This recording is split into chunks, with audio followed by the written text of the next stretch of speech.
What's going on, everybody? Welcome to the fundamentals of UIKit for iOS development. My name's Stefan and I'll be your instructor. I'm a former senior iOS engineer at Meta, and I'm going to be walking you guys through the fundamentals of building iOS apps using UIKit. So whether you're an iOS developer familiar with SwiftUI, looking to expand your skills, or a complete beginner, this course is going to provide you with a comprehensive understanding of the UIKit framework, which is foundational in building iOS apps.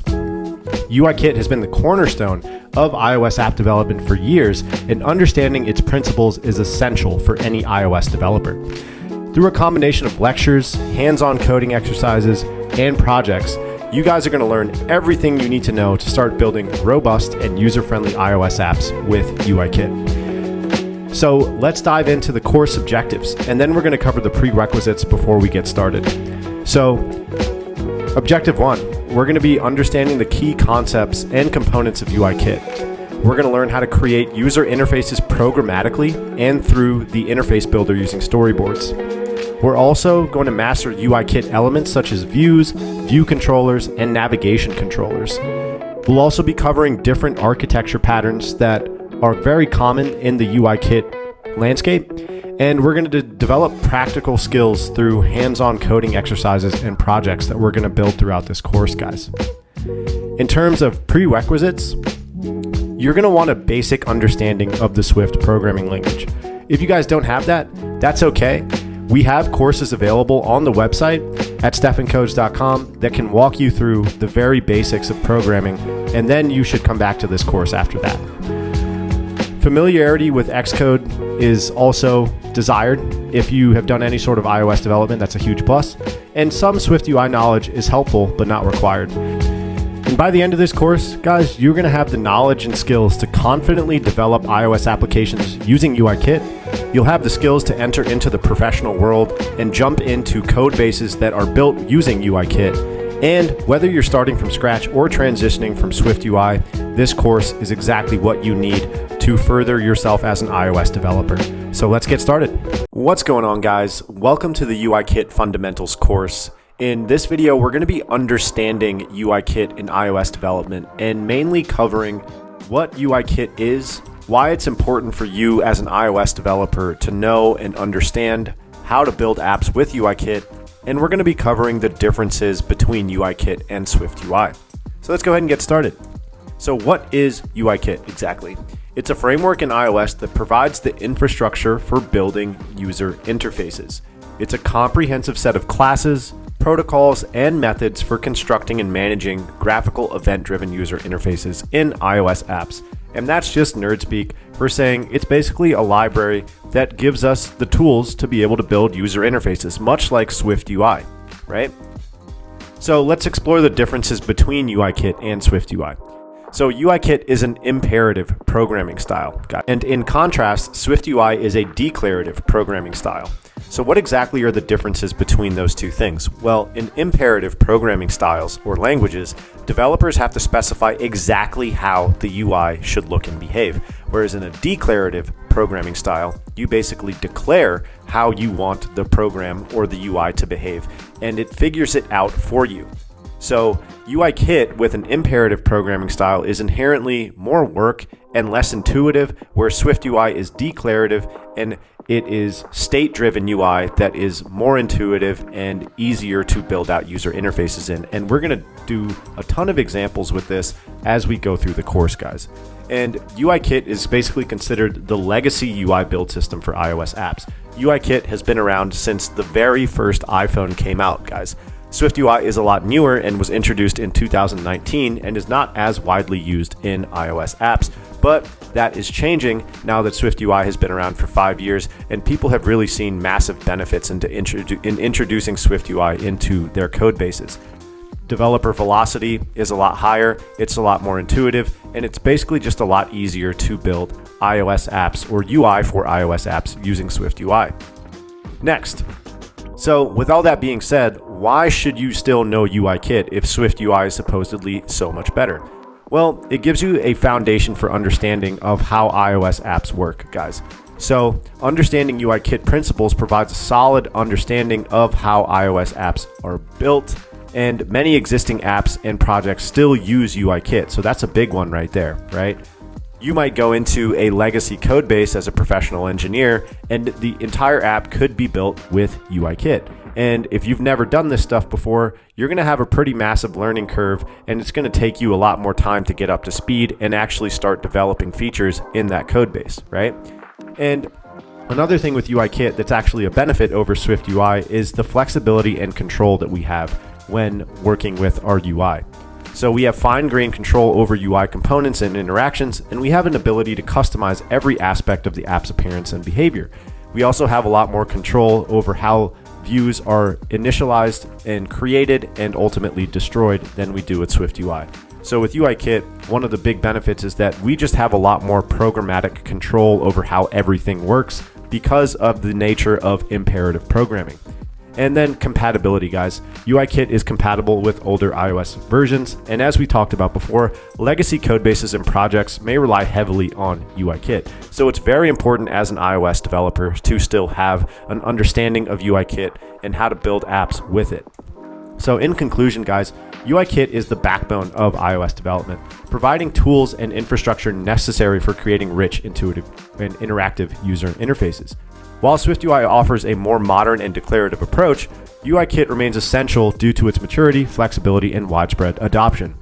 As an iOS developer, mastering UIKit is crucial for building robust, high-quality apps and understanding the underlying principles of iOS development.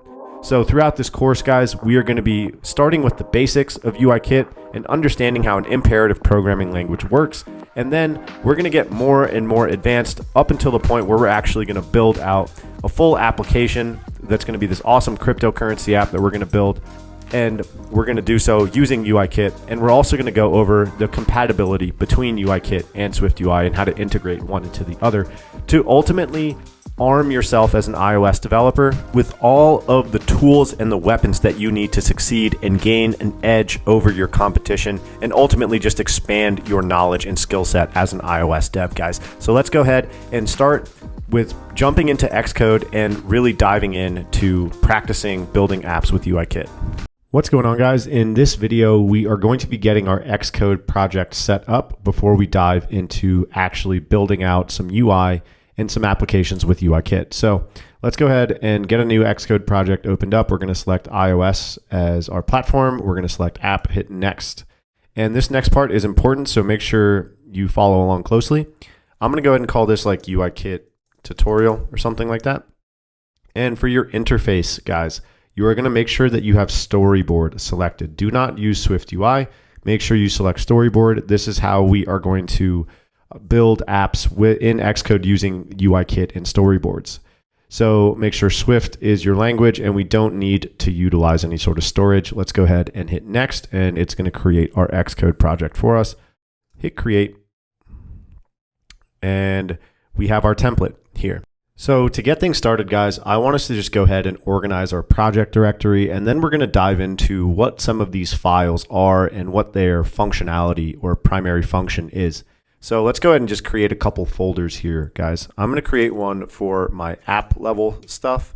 And to get this started, we can just go ahead and put app delegate and scene delegate inside of that app folder. And that looks good. Next up, let's go ahead and make another folder, and we're going to call this guy basics. And then we're going to make another folder, and it's going to be called crypto. We are going to be building that crypto application with UIKit as like the final project of this course. It's going to be a lot of fun. And then, guys, we are going to make another one for resources. And then another one for storyboards. And another one for extensions. And one of my new favorite tricks in Xcode, guys, is we can right-click on this guy right here and go and say sort by name, right? So that will organize all of our files alphabetically. And guys, if you were lost on how to create those new folders, I was using Command Option N. That's my bad for not saying that earlier. Or you could right-click here and say new group right there. Okay, so now let's organize the rest of these files, guys. Let's go ahead and put assets inside of our resources folder. And we can collapse that. Main and launch screen inside of our storyboards folder. and info inside of our resources folder as well. Let's go ahead and sort that by name. And then we are going to put our view controller guy in our basics folder. And let's just go ahead and try to build our project, guys. I think we might get a build failure for moving that info plist file. Yeah, so this is how we fix that. So basically, guys, because we moved this info plist file into our resources folder, we need to go ahead and specify that path. So if you guys click that red X up at the top, go here. Let's see. Let's go just go to the target. So make sure your target is selected, guys. Go to build settings, I believe it is. Then go to filter. Start typing out info. And let's see where this guy is, not values. Right, so in the packaging section, guys, in your build settings, this is important to understand and know how to do in Xcode if you ever need to move that file to a different folder.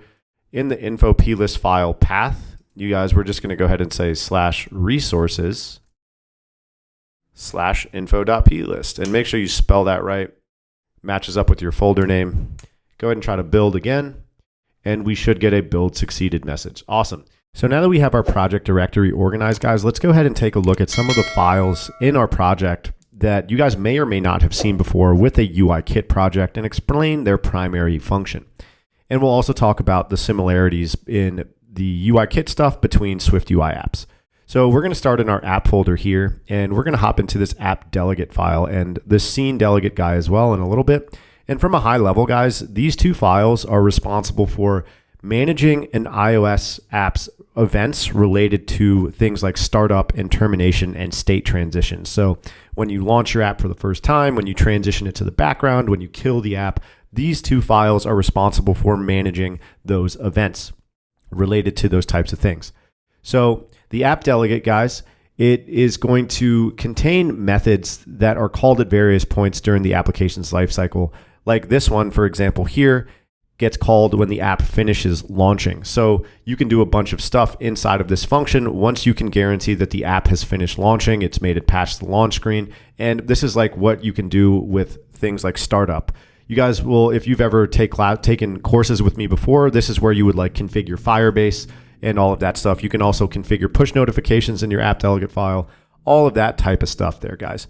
And then we can hop into the scene delegate, and this manages the app's window and the scenes related to the content that is being displayed in the application. So this, you guys will see, scene did become active. You can look at the comments to read some documentation called when the scene is moved from an inactive state to an active state. So we can see here that in general, these two files are just responsible for managing events related to the app's lifecycle.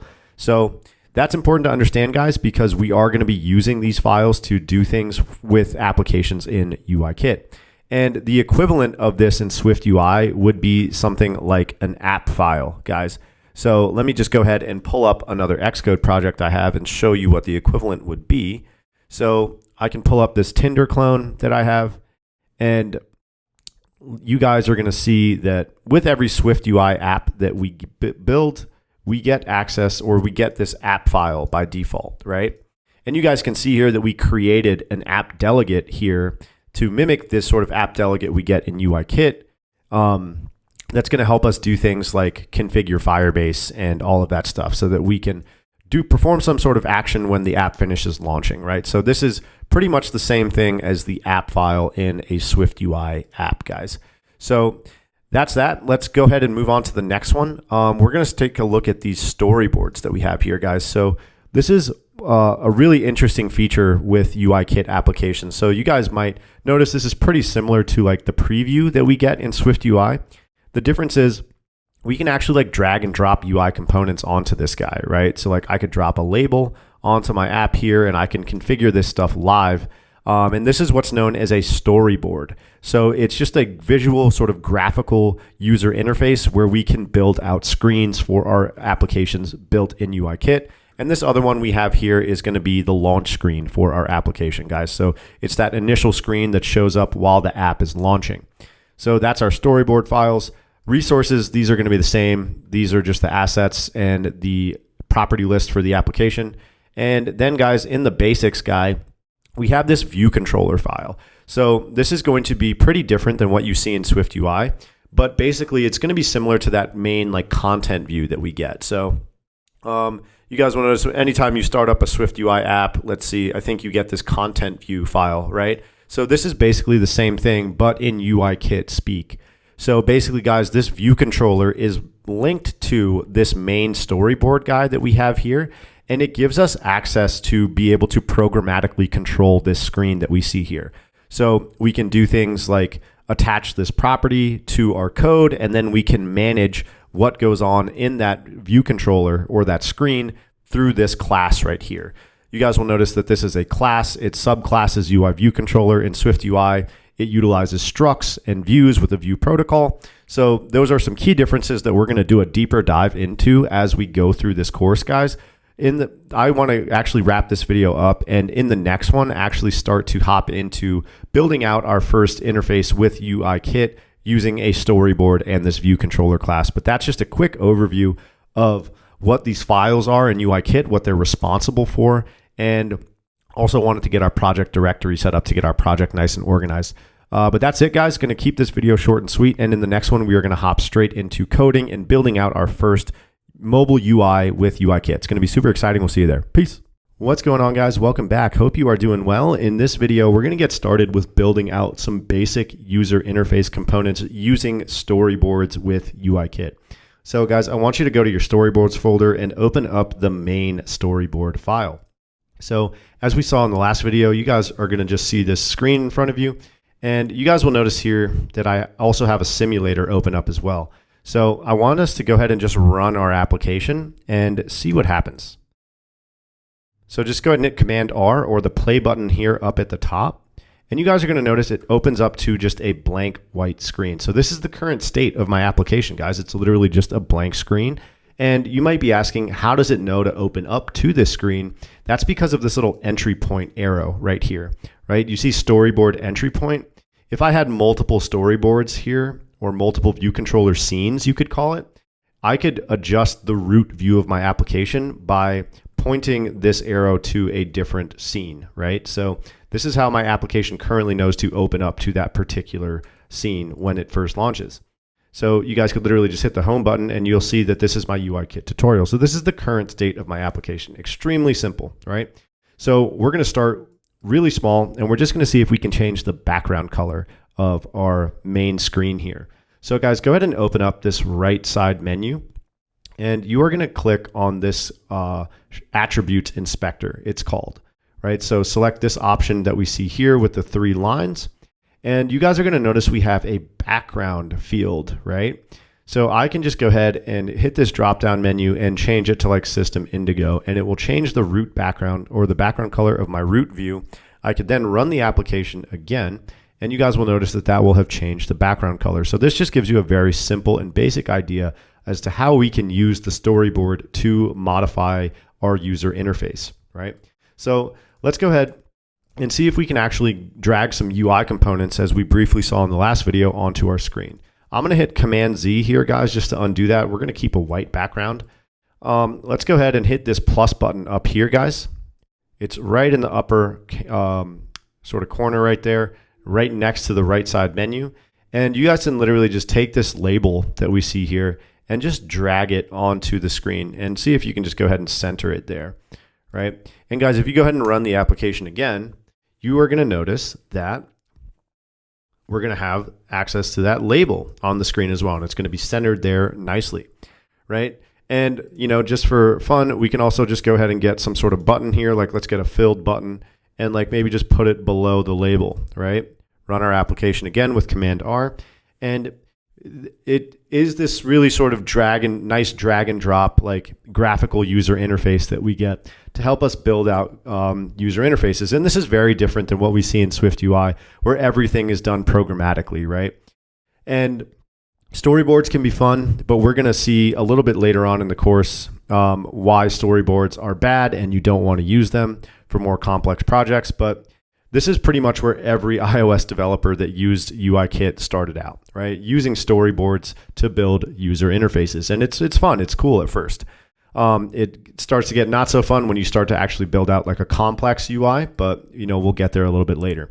What I want us to do next, guys, is see how this view controller file is linked to this screen here. Because ultimately, right, we need some sort of programmatic control over this screen, right? Like, how do I change this label text programmatically, right? Like, how would I click this button and have it change this text, right? Right now, this is basically like, I can only change it from here, right? Like, I could say like, hello world.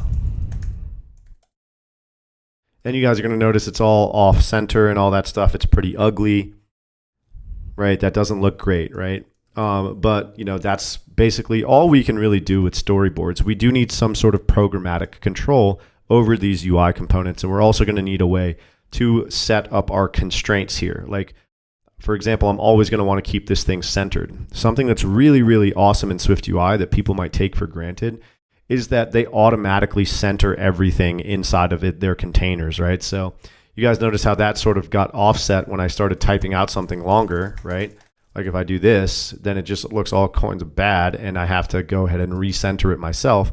We have to actually manually add functionality to do that with UIKit, which is slightly annoying, but that's the whole point of learning about UIKit, guys, right? It really makes you appreciate SwiftUI, but there are some things that are nice about UIKit. But anyway, let's keep going. So let's go to our view controller and let's talk a little bit about what's going on here. So this is obviously very different than what we see in SwiftUI, right? One, this is a class, it's not a struct. It is subclassing this UI view controller superclass. And we have this method here called viewDidLoad. Like we don't have any sort of view body, right? Excuse me. So here in this comment, you guys can see that we can do any additional setup after loading the view. So basically, guys, what's happening here is this is a function that gets called once your view finishes loading in memory. So once the app itself on a system level loads this view controller into memory and renders it on screen, then this method gets called by the system under the hood, so to speak, and we can do additional setup after that. So let's go ahead and see what that would look like. Let's see how we can change the background color of our application programmatically. I can say view dot background color equals dot system purple, right? And I can go ahead and run this. And you guys are going to notice that I still have my UI components on the screen, but I was also, and these came from the storyboard, but I was also able to programmatically modify my screen here or my view controller using this line of code right here inside of the viewDidLoad method, right? So this is interesting, right? This shows how we can have programmatic control over our user interface, which is cool. So to dive into the difference between this and SwiftUI, once again, we have to understand the fundamental difference between the two styles of programming. One is imperative and one is declarative. And this is an example of what imperative programming looks like, guys. We have to manually configure everything about our app's interface and functionality. With SwiftUI, we have that concept of modifiers and using like decorators and that concept of state as well. Whereas in UIKit, we don't have that. So I literally have to look at the view, right? So this is a property that comes on the view controller that references the actual view that I see here. And then it has a background color property. And then I have to set it equal to something. In SwiftUI, you would just take like a VStack and you would say like VStack. And then you would say dot background and you would say dot system purple, right? So this is like the fundamental difference between the two styles, right? This is applying some sort of modifier to some sort of thing, and this is actually setting it equal to something, right? So we actually have to specify this ourselves. And we're going to see examples, more examples of this as we build more complex user interfaces, right? But anyway, guys, let's go ahead and move on to next, how these two things are linked. So we just have some class view controller here. How does Xcode know that this class here is linked to the root view of my application? Well, that is going to be specified in our storyboard. So if you guys click on this guy, and I believe if you go to the identity inspector, let's see, which one is it? Yes, this guy right here. And you click on view controller.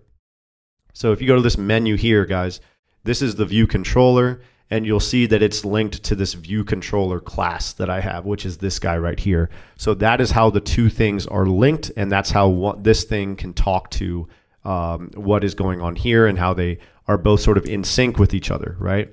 And then guys, you'll notice that here we have the view.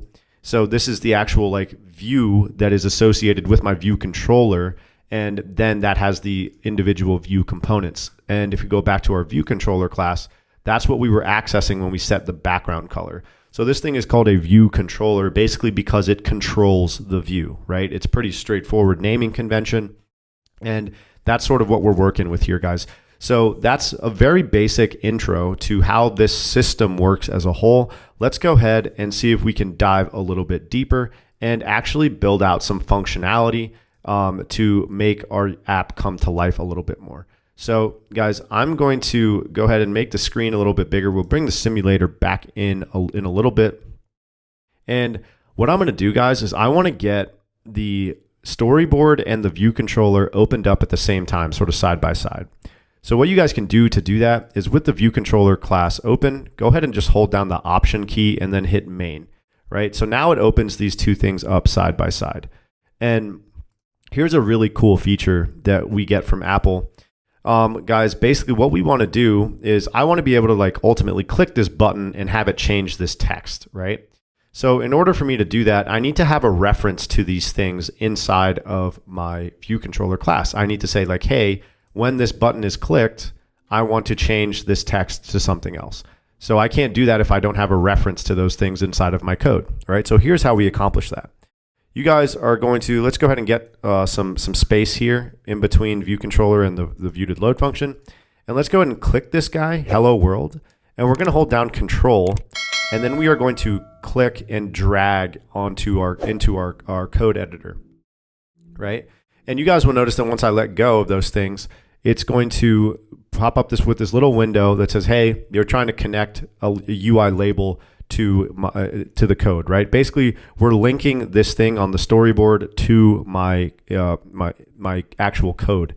And now I can just go ahead and hit, let's call it greeting label, and hit connect. And you guys are going to notice it generates some code for me. So this is pretty weird looking. You'll see this @IB outlet weak var greeting label, and it's of type UI label, UI standing for user interface. And UIKit stands for user interface kit, obviously, guys. But anyway, now I have access to my greeting label, right? And you guys will see this little dot here that's filled in. If I hover over that, it'll highlight what that is connected to inside of my storyboard file, which is pretty cool, right? I remember being absolutely fascinated by this when I started iOS development, right? Such a cool system, really user-friendly, and everything is working pretty smooth right now. So guys, now let's take a look at how we can change our greeting label to say something else, right? So let's go inside of view.did_load maybe. And guys, we're going to say greeting label dot text equals hello, Stefan. And let's go ahead and run our code and take a look at our simulator. And you guys will notice that it says hello step, and it just kind of like truncates. I could just go ahead and make this guy bigger, right? Manually like this. And we can leave it like that for now. We'll go over how to set up all of our constraints and stuff. Let's just go ahead and run this again. The purpose of this example is to see how we can programmatically modify things from our code, right?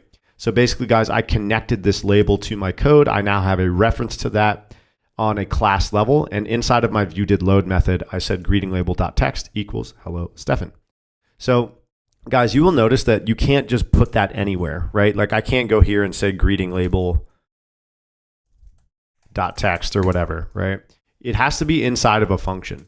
So I could go ahead and make a function here called like greet user name, which is a string. And I could say greeting label.text equals hello name.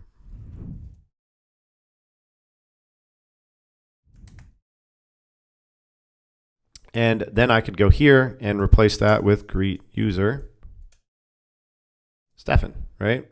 Or let's just do like AppStuff gang. And let's go ahead and run our code again. And you guys will notice that that says, hello, AppStuff gang, right? Awesome, right? So this comes back to that concept of imperative programming, guys. We had to look at this greeting label, look at the text property, and then set it equal to something, right? In Swift UI, you just get like text, blah, blah, blah. And it's a lot different of a style of programming. Once again, you guys are going to get used to the fact that in UIKit, you have to manually specify everything yourself. That's the essence of imperative programming. With declarative programming, you can just sort of say how you want things to work, and the code or the system that you're working within figures everything else out accordingly for you. With imperative programming, you have to do things on a step-by-step basis. And the benefit of that is you have a lot more control over what happens. Like in Swift UI, you guys notice that a lot of things might update in an unexpected way because of that, the natural system of declarative programming. Whereas with imperative programming, the downside is you have to manually do everything, and it doesn't magically just figure stuff out for you based on like state modification, but you do have a lot more control over what's going on. So guys, notice here once again that we just had to be inside of a function to modify our greeting label text. So next up, guys, let's go ahead and see how we can connect this button and then implement an action for that button to click that guy and then actually have it modify our text for us. So right now, we haven't introduced any actual functionality into the app. That's what we're going to be doing with this button here. So let's go ahead and go and hit Control and drag it over. And you guys are going to notice that it recognizes that this is a UI button class, right? And we could call this primary button and just hit enter to connect it. And now we have a reference to our button, guys. And I could then go and make some space down below that function. And I could hold down Option. Oops, not Option. That's my bad. I could hold down Control, drag here, and you guys are going to notice that it's a different connection type, right? So these are outlets, guys. These are basically just creating references to these view components, but this connection is now going to be an action, and it's going to be called, let's just say, primary button tapped. Connect. And you guys are going to notice that we get this like IB action tag, right? So now, guys, in this function, we can actually execute code once we tap this button. So right now, let's just go ahead and add a print statement. I'm going to go ahead and say print debug button tapped. And we can go ahead and run our code again.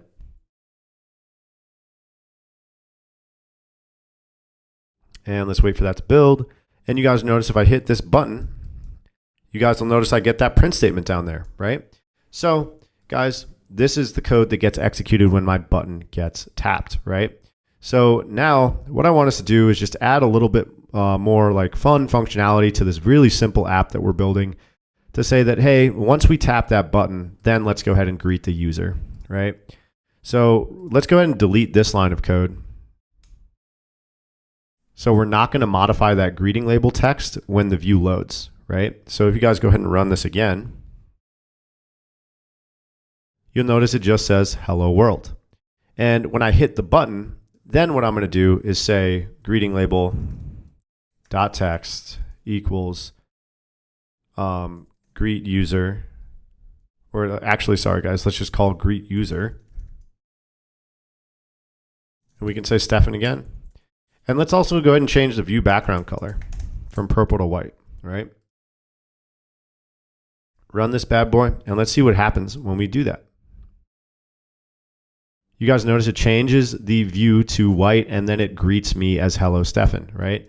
If I keep pressing that button, nothing happens, guys, because the app is already in this state, right? Like it's not going to change from hello Stefan to hello Stefan. It's the same thing. And it's not going to change the view background from white to white. It's the same thing.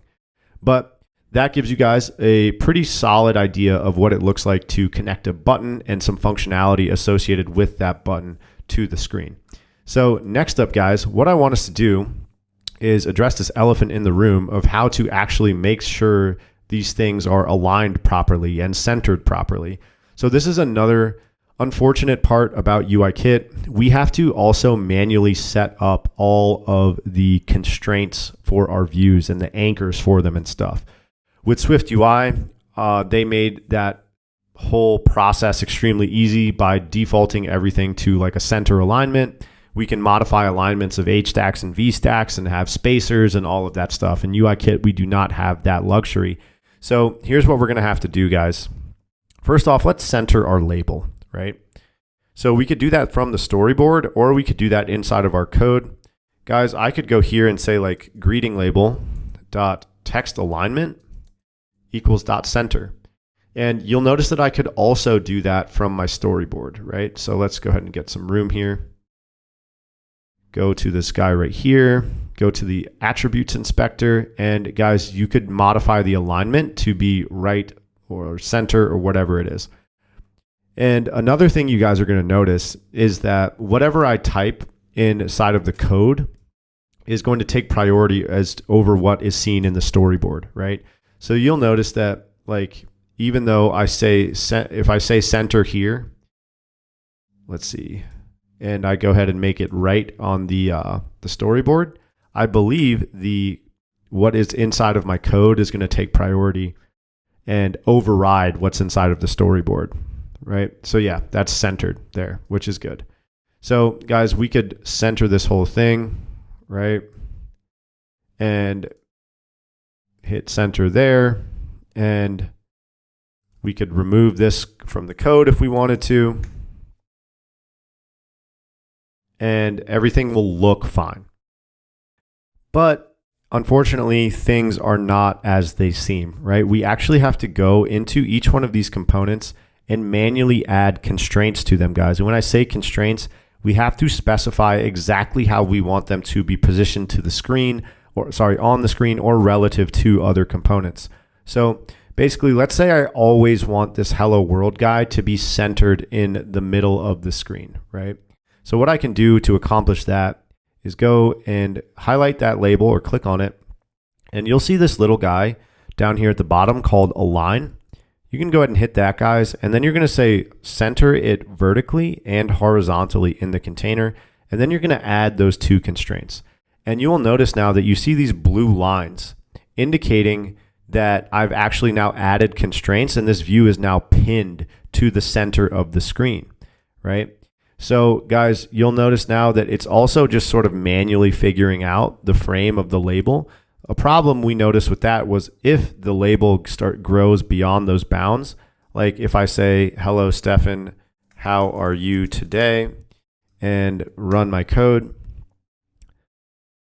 we'll notice that, oh, it's actually good. So I think because we added those constraints, it will automatically figure out the frame of the label for us, which is nice.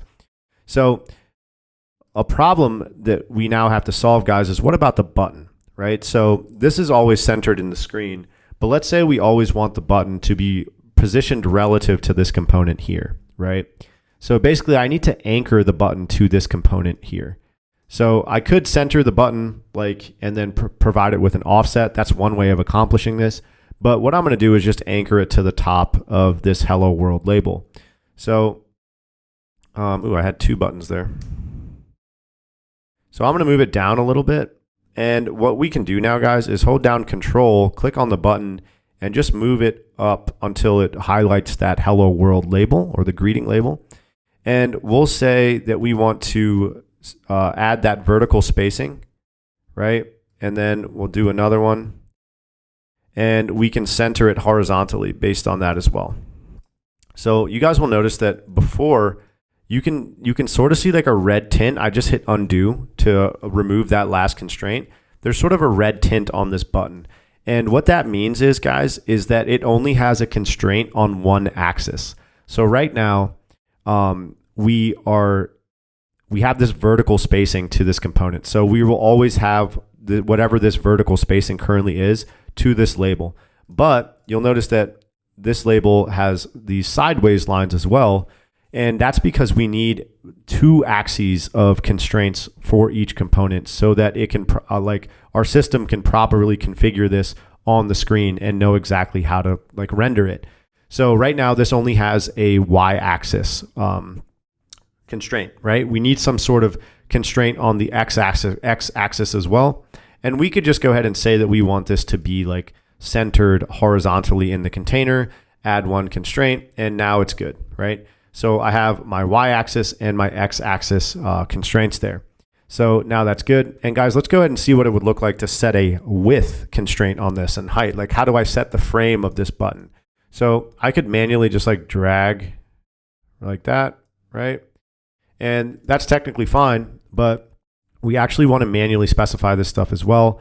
And this would be like the equivalent of setting a frame in SwiftUI, saying like dot frame with height, blah, blah, blah. So what we can do is click on this button and we are going to click this guy right here, add new constraints. And for width and height, guys, this is what we're going to do. We're going to say width, let's make it like 300. And that all looks good. And if you guys ever wanted to see the constraints that are actually linked to a component, you can go to the size inspector once you click on that guy, and you'll be able to see all of the constraints that you have on that particular component right there.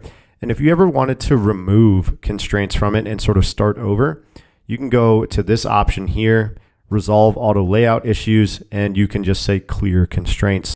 And that's really going to wrap it up for our introductory video here on UIKit, guys, with using storyboards and how we can also programmatically control our UI that is linked to that storyboard with our code here. So just to do a quick recap, we covered the basics of storyboards. We got some view components on here. We did some simple stuff like changing our background color. We did that from both the storyboard and programmatically with our view controller, which is basically the controller for this screen that we see here. We saw how they are also linked. And then we implemented some really basic functionality by adding or linking an action handler to our button here, guys. So this is all looking really good. In the next video, we're going to be continuing on with our UIKit fundamentals. We're really going to be going over an alternative style of building out user interfaces and apps as a whole with UIKit, guys. Storyboards are typically extremely unpopular in the iOS development community, and we are going to be going over why in the next couple of videos and the alternative that we are going to be using to building out our user interfaces and our mobile applications as a whole. So thanks for watching this one, guys. Hope you enjoyed it. Let's keep going with UIKit. What's up, guys? Before we get to the next video, wanted to make sure you guys check out the website at stephancodes.com, where we offer a bunch of additional pro courses and app templates and also app development services. So if you need help building your own app, we can help you do that. And our pro courses include a bunch of app clones like TikTok, Airbnb, and Tinder.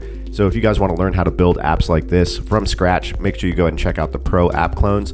And then we also have a bunch of fundamental stuff if you're just looking to level up your skills as an iOS developer with your fundamentals, like the basics, the advanced stuff with SwiftUI or with networking, and also the pro version of the current course that we're looking at is the UIKit Fundamentals guy. So this is a free version that you guys are currently taking. If you want the completed full pro version of the course, make sure you check out the UIKit Fundamentals guy right there. And if you guys want full access to that, for just less than a coffee a day, you can become a member with us here at AppStuff and get full unlimited access to everything that we offer on the site. You get unlimited support, certifications, and people who become members on our site, guys, end up working at companies like this, and we have testimonials to prove that. If you want to check that out, it's on the website there as well. And we also have amazing app templates that are just ready to go right out of the box. So if you guys are just looking to get source code to help you get started with building an app like this, we offer these amazing app templates as well. And I'm really excited to introduce our new Pro Plus content. Now, this is production ready code, guys, that's ready to handle millions of users right out of the box. So this is built by myself completely, former senior iOS engineer at Meta, and you guys can check out all of the amazing features that the Pro Plus apps have. Right now, all that's available is the Instagram Pro Plus version. I'm coming out with a Pro Plus course where I will go over and teach you guys how to build a production-ready application with all of these amazing features. But if you guys want this out of the box and you're looking to build a social media app, or you're just looking to really level up your skills as a developer to see how the pros do things at the highest level, check out Instagram Pro Plus. And if you guys want a discount on this, as a valued member of the community, I'll offer 10% off. You could use code PROPLUS10 at checkout. So make sure you check out everything we have on the website, guys, including our services and our products. And now that we have gone over all that, let's hop back into the course and continue learning with UIKit. What's going on, guys? Welcome back. Hope you are doing well. In our last module, we went over how to use storyboards and the fundamentals associated with them. In this module, we're going to be talking about why storyboards are bad. So we're also going to be talking about the solution and the alternative, which is going to be using programmatically built auto layout.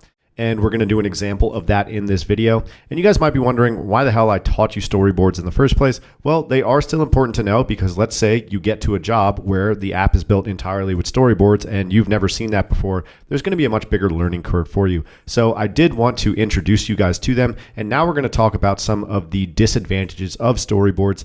But before, let's talk about why they're good. They can be really useful for prototyping a simple app, right? They're really beginner friendly and it gives you a visual representation of what you're building. But let's go ahead and dive into some of the disadvantages of storyboards, guys. So first off, they typically generate these really nasty merge conflicts. So when you're working with source control, storyboards are XML files that describe UI layouts. And when multiple developers work on the same storyboard file, it can lead to a merge conflict in version control systems like Git.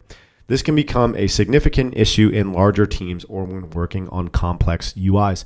So if you guys have never dealt with this before, it's an absolute nightmare. If you don't know what a merge conflict is, go figure out what source control is. I'll have a course on that later for you guys as well. But essentially, storyboards create massive merge conflicts, which are bad. 2, limited reusability. Storyboards can make it harder to reuse UI components across different parts of your application or in multiple projects. While it's possible to create custom views and view controllers in separate nib files or storyboards, it can still be less flexible compared to programmatic UI creation. So we'll see examples of this as we go throughout the course, guys. But basically, when you're working with storyboards, it's harder to reuse UI components. 3, performance. Loading large storyboards can impact app launch time and memory usage, especially in complex projects with many view controllers and connections between them. Imagine an app like Instagram, guys, where you had every single screen could be potentially in the hundreds or thousands of screens with all of these complex relationships existing between them. Rendering all of that in memory when you're trying to load your storyboard file is going to be an absolute nightmare. Programmatic UI creation allows for more fine-grained control over when views are instantiated and how resources are managed. So dynamic UI, that's another problem with storyboards that we sort of touched on in the last video. Storyboards are less suited for creating dynamic user interfaces where the layout may change based on runtime conditions or data. Programmatic layout using auto layout allows for more flexibility and control in responding to such changes. So being able to control all of this stuff from your code is much better than trying to control or introduce a dynamic user interface from a storyboard, guys. So next up, version control and review. Similar to our first point, storyboards can make it harder to review changes to UI layouts in version control systems since the changes are stored in XML format. XML is pretty nasty to read and it's a markup language, guys. And personally, I was never a fan of trying to dig through an XML file to find out exactly what someone changed when I'm reviewing their code. It's a pretty big nightmare. Programmatic layouts, on the other hand, involve changes directly made to code. All of that is done in Swift and it's a lot more easily reviewed, legible, and understood by team members. Last but not least, flexibility and control. Programmatic auto layout with Swift provides more flexibility and control over the user interface layout and behavior. With code, you can easily customize and manipulate UI elements, handle complex layouts, and respond to events programmatically. So the solution, guys, as we're talking about, as you can see, is programmatic auto layout. The downside to this is it's definitely more time consuming and tedious to implement. But with things like helper functions and reusable code that we're going to create, programmatic auto layout with UIKit is the solution for these problems. So let's go ahead and get started with an example now. Okay, guys, so with Xcode open back up, let's go back up to our basics folder. And I'm going to create a new folder, and we're just going to call this label. So guys, I'm just going to introduce a simple label component, but we are going to do so without using a storyboard. We are going to build this out fully programmatically, much like we see with Swift UI. Like I said before, it is a little bit more tedious and time consuming, but we need to go over how to do it nonetheless, because any app that is built with UIKit is most likely going to use either 100% auto layout and programmatic UI, or building the UI programmatically over storyboards, or at the very minimum, there will be some level of programmatic layout stuff in there. You can't build an app completely with storyboards, right? You have to connect it to code somehow. And there's typically going to be some sort of logic that you implement in your code to modify the UI, right? So let's go ahead and figure this out, guys. Let's go ahead and make a new file. It's going to be a Cocoa Touch class. So this is something that SwiftUI people might not know what it is. And it's basically just something that is going to allow us to subclass things like UI View Controller. We'll see what that looks like in a second. So guys, you'll notice that we are subclassing UI View Controller here. If you were to click that drop-down menu, there's a bunch of different UIKit components that we could subclass. UI View, View Controller, Table View Controller, Table View Cell, blah, blah, blah. Make sure you have UI View Controller selected, and we're gonna call this Labels Tutorial View Controller. Let's hit create. And you guys notice we get a bunch of boilerplate code here, right? I'm just gonna X out of that storyboard. We don't need that anymore. We can go ahead and delete this mark here and all these comments. And we can also delete this guy here. So guys, if you remember in our view controller, we connected our label using this like IB outlet, right? Well, basically what we're gonna do right now is just create a label programmatically, and then we're going to add constraints to it from our code. And we'll be able to modify it from our code as well. So a lot of the foundations are the same. It's just how we get there is a little bit different. So I'm going to go ahead and say private var text label, and that's going to equal a UI label. And you guys will notice you can just initialize it with this like blank init. So I've created a UI label here, guys. And now inside of my viewDidLoad method, I'm going to just configure this label. So first thing I'm going to do is I'll say text label.text equals hello world, right? And then I'm going to say my text label.font, and I'm going to set the font here. I'm going to say UI font dot, and let's go ahead and say system font of size like 20, right? So this is how we set the font on our text label. And now guys, I have this all rendered. Now I actually need to add this to my view controller. So what I'm going to do is I'm going to say view dot add subview text label, and we're just going to start with that. What I want us to do now, guys, is go ahead and create a preview for this class. So with the new preview macro, we were never able to do this in UIKit before, and it was pretty nightmarish. We're actually going to be able to generate a live preview just like we do in SwiftUI with UIKit components now. Before, what you had to do was you literally had to run your app every single time you wanted to see a change in your UI, which was a nightmare. So thank God they introduced this preview macro for this guy. So we're just going to say preview labels tutorial view controller. And you guys will notice there's nothing on my screen, right? But let's just go ahead and see if we can change our background color just to make sure that our preview is connected to our view controller here and it's working as expected. View.background color equals .red. And we notice that we have this live preview functionality, which is awesome. So let's go ahead and break down what we did a little bit here. We added some configurations to our label. We set the text, we set the font, and then we called this guy on line 20, view.add subview text label. So this goes back to this style of imperative programming, guys. We have to manually add the label to our view. Whereas in SwiftUI, there's always a view body that's being rendered, and anything inside that view body automatically goes on the screen unless we add some sort of logic to hide it, right? So you guys will notice like, hey, I've added this as a subview. Why isn't it showing up anywhere?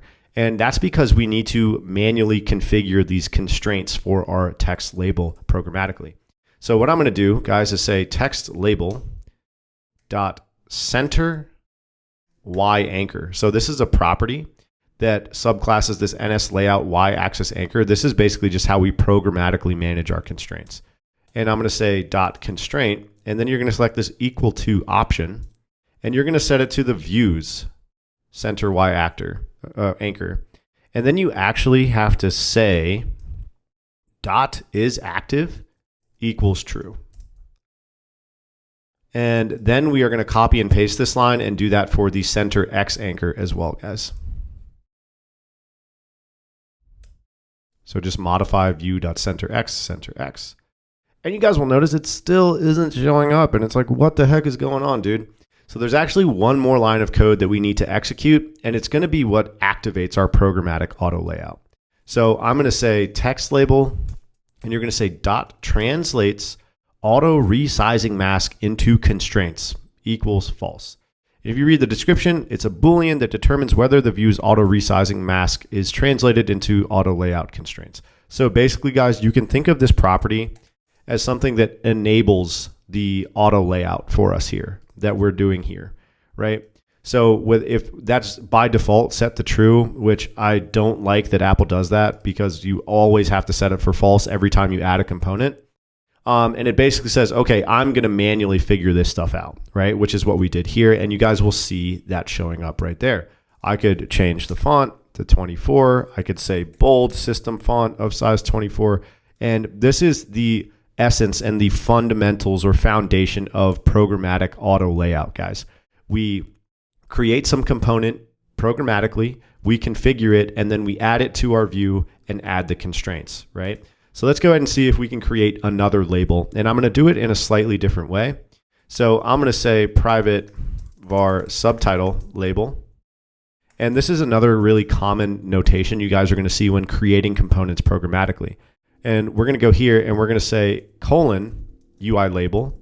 And then we're going to say equal and open up some curly brackets, okay? And then at the end of those curly brackets, guys, add a constructor. Okay, so now what we're going to be able to do inside of this block here is configure our label. So basically, I'm going to, instead of having to do that down here in some sort of method, I can just do it in this block when I create the component, right? So I could just go ahead and say I need to create some label, return label, right? So I know this might be a little confusing. You guys might like this way better and then doing the stuff down here, but I'm just going in here and showing you guys the different ways of doing things because I want to prepare you as much as possible for jumping into a code base and having to figure this stuff out yourself, whether or not you're trying to go into the professional world or whether you're just trying to learn UIKit and you want to see what style suits you better. But basically, guys, now what we'll be able to do is configure this label. I can say label.text equals, this is a subtitle for the best UIKit course ever. I know that's lame, but forgive me, guys. And then I'm going to say label.text color equals .gray. And now I'm going to go down here, guys, and I'm going to add this to my view just the same way I did here, right? So I'm going to say view.add subview, subtitle label.translates auto resizing mask into constraints equals false. And now I'm going to show you guys how to add something below something, pretty much like how we did with our button from our storyboard video. And something interesting is you guys will notice this is actually showing up at the top of the screen. And by default, when you add the subview and you set this equal to false, it adds it at the origin point of the coordinate system for the phone, guys. So the origin point is 0, 0, which is in the upper left-hand corner of the phone screen. So that's why that's showing up there. Let's go ahead and go over how we can add this underneath this guy right here. So basically what I want to do is anchor the top of this to the bottom of this. So here's how that's going to work. I'm going to say subtitle label dot top anchor dot constraint equal to, and you're going to do this guy equal to with a constant. And I want to add it underneath this, right? So I'm going to set the top anchor equal to the bottom anchor of this guy. So that's going to be text label dot bottom anchor. And we can give it a constant of 0 for now, but basically this would just be like the top padding it has to that component. And then we need to say dot is active equals true. So check that out, right? It's showing up right underneath there, which is what we wanted. And now let's see if we can center it either to the label here or to the screen itself. It doesn't really matter. So we could then say, let's just go ahead and copy and paste this line of code for the X anchor and replace text label with subtitle label. And we notice that that is now centered on the screen, right? Not too bad. And guys, if we wanted some padding on that, we could say maybe like 8. And you guys would notice that I would move it down 8 pixels. If I wanted to move it up 8 pixels, I could say -8, right? So that is the foundation of how we build out programmatic UI, guys. So we have a couple different styles here of defining our components. We can either just initialize it with like a blank init or an empty init and then configure it in some sort of method. Or we can have this computed property style where we configure everything inside of this block that we use to render out that component, right? So you'll see both styles. It doesn't really matter which one you do. I typically lean towards this one because I like to just put all of my properties up at the top and configure them all there. I think it makes everything it keeps everything a little bit more together. Whereas if I have this text label here, then I would have to go into my code and find the other places or where I'm actually configuring it, which can get a little bit trickier. Obviously, you can just copy, paste, and find. But anyway, guys, that is pretty much going to wrap it up for this video. That is a very basic introduction as to how we create UI components programmatically and how we configure them on screen with our programmatic constraints. So as you can see, as we went over earlier in this video with our presentation, this is a little bit more tedious and time consuming, but we have a lot more control and flexibility with this style of auto layout as opposed to using storyboards.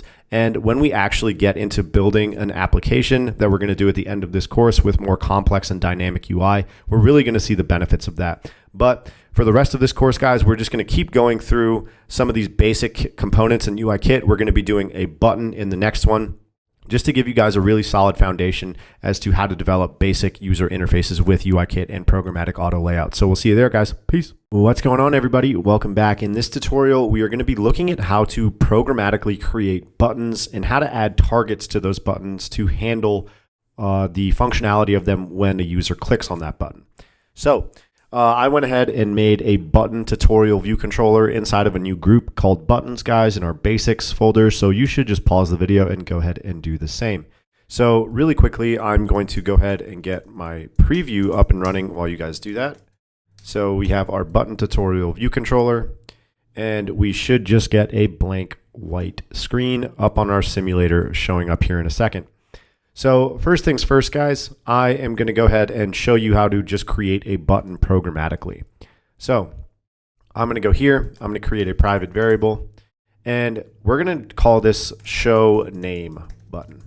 So we're going to be going over how to show and hide views in this tutorial with a button. So this button is going to be in charge of showing or hiding like some sort of name label, right? So we're going to call this a UI button, and we're going to say equals open brackets, and go ahead and add your constructor at the end. So this is the primary notation we're going to be used to create our UI components from here on out, guys. So let's go ahead and create our button inside of our closure, UI button, and you guys are going to notice we have this initializer with a type. So almost all the time, guys, you're going to use the system type for the button. So that just gives you some inherent like system functionality of like getting that animation when you tap on the button and all of that stuff. So I use this like 99% of the time. And we're just going to say return button. And now we're going to go over how to set the button title. So I'm going to say button.setTitle, show name, and then it's for this control state. So guys, you can set the title for a button based on these varying control states: normal, disable, highlighted, selected, all of that stuff. We're just going to say .normal. When the button's in its normal default state, we want it to say show name. You could change the title when it's pressed or when it's disabled, stuff like that with this set title function. So now I'm just going to say button.translates auto resizing mask into constraints equals false. We can do that here. We could do that in our viewDidLoad method. We could create a helper function. Doesn't really matter. So guys, let's just go ahead and add this to our view. So we're going to say view.addSubView, show name button. And we're going to say show name button.widthAnchor.constraint equal to constant 350.isActive equals true. Show name button.heightAnchor.constraint is equal to 44.isActive equals true. Show name button dot background color equals dot system blue. Show name button, and then guys, we're going to say dot layer dot corner radius equals 10. show name button dot center x anchor dot constraint equal to view dot center x anchor dot is active equals true. And we could do the same thing for the y-axis.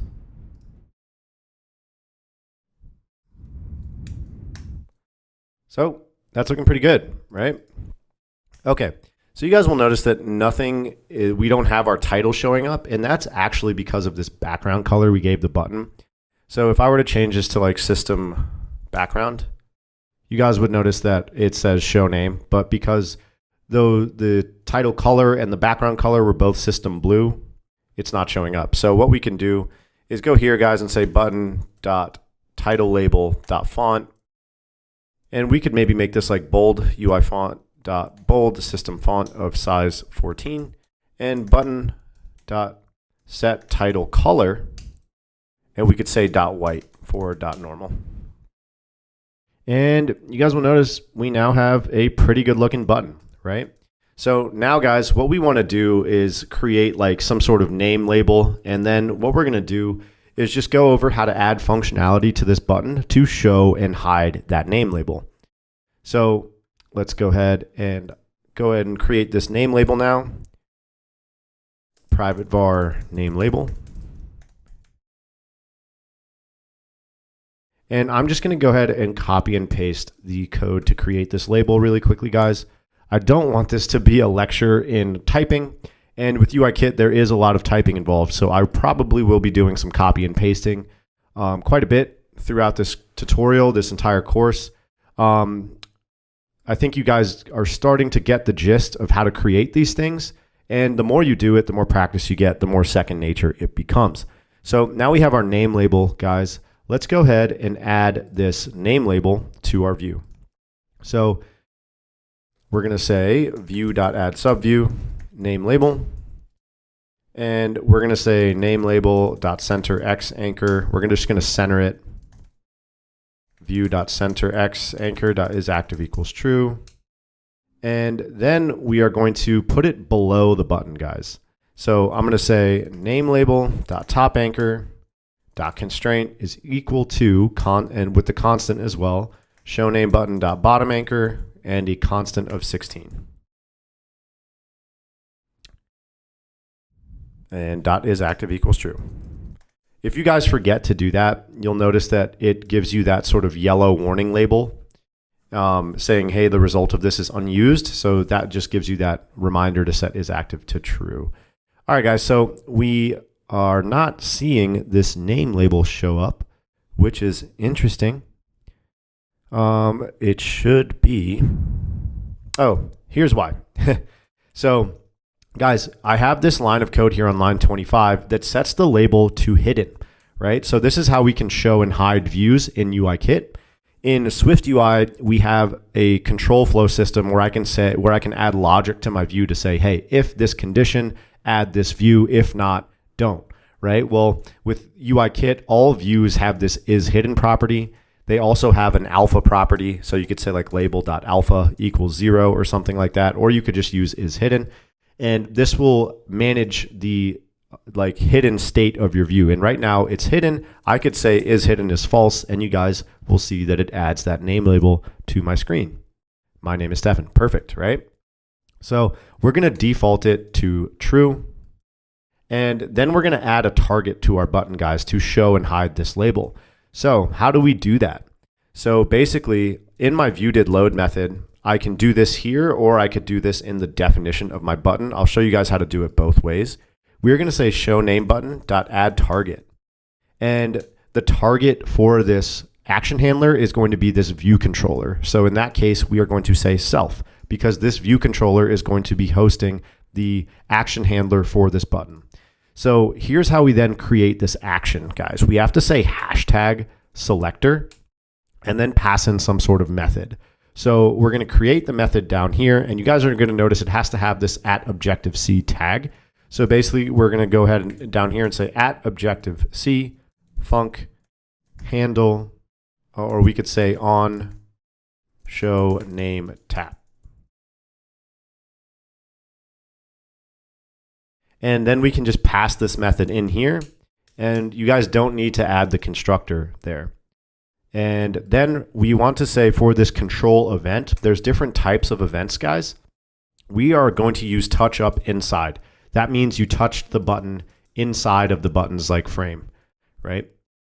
So this is yelling at me for some reason, and I don't know why. Let's go ahead and restart our preview. I think it should be fine. Right. So guys, let's just then go ahead and in this on show named tap guy, we can literally just say name label dot is hidden dot toggle, right? So now every time I hit this button, it's going to toggle that is hidden property on my name label to true to false to true to false, right? So this just goes to show you guys how you can add a target to a button. If you guys wanted to create it inside of the show name button like closure, what you would do is say button.add target self, and you could literally just, you know, copy and paste this line of code here and just make this button. And you guys are going to notice that we get some sort of warning here, right? So let's go ahead and tap this, and everything still works, but what you're going to see here is self refers to the method button tutorial view controller dot self, which may be unexpected. And what you're going to do to fix this, guys, is make this a lazy variable. So you'll see this a lot in UIKit. This concept of lazy is the same as it is in SwiftUI. Basically, it's going to say, hey, don't render this view until self is available or until you have to. It's a lazy load, right? So the problem was before we were trying to access self before we can guarantee that the self has been loaded into memory or this view controller has actually been created. And it's like, hey, you probably shouldn't do that. So if you make this a lazy variable, you can guarantee that the self will be available because of the lazy loading here. And then you could do the adding the target this way. So that's just a quick lesson in lazy loading. If you guys find that entirely confusing, don't worry about it. It's not a huge deal. You can always add targets to buttons inside of methods like viewDidLoad. And here, because you know that this viewDidLoad method will execute once the view loads in memory, you don't have to worry about accessing self. It doesn't have to be lazy anymore. Okay, so let's go ahead and just add a little bit more spice and flavor to this, guys. Let's say that when I hit the show name button, I want to toggle this to hide name, right? So let's go ahead and do that. So basically right now I'm obviously showing the name, but when it's showing, when I click this button again, maybe I want this to say hide name, right? So I just want to go and do this to show you guys how things work with UIKit and what this imperative programming style is all about, as opposed to the declarative programming style of SwiftUI. So we're definitely going to keep this name label.isHidden.toggle. And then I'm going to say let title equal name label.isHidden, and we can use a ternary here.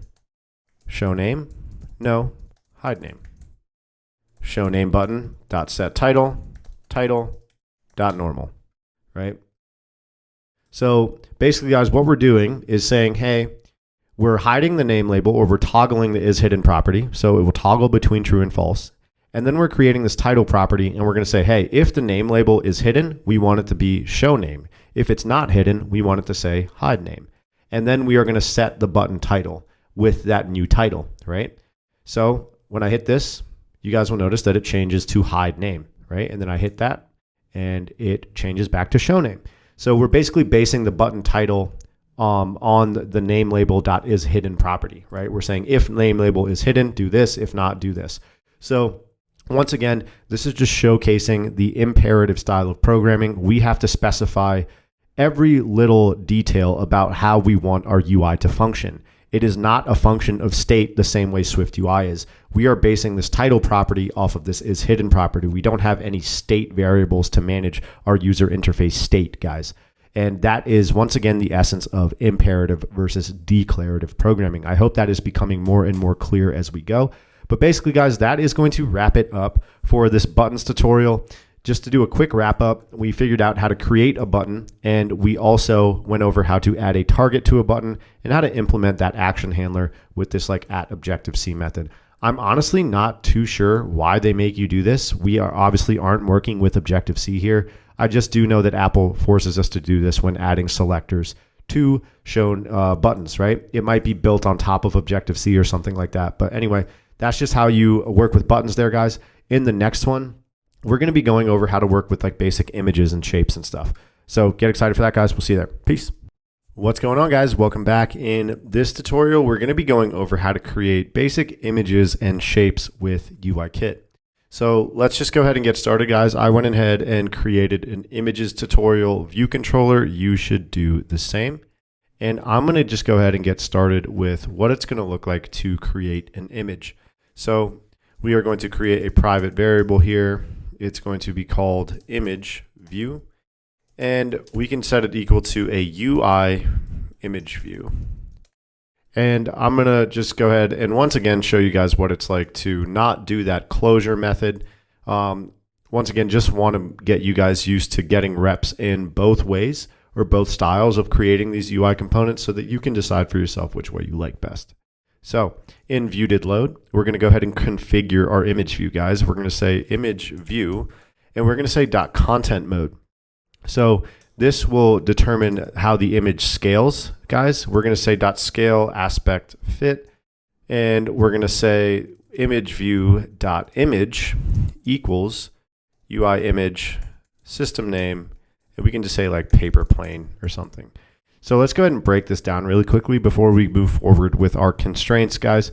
Basically, you have a UI image view that is going to contain an image. So think of the UI image view as like a container, and you populate this UI image view with some sort of image.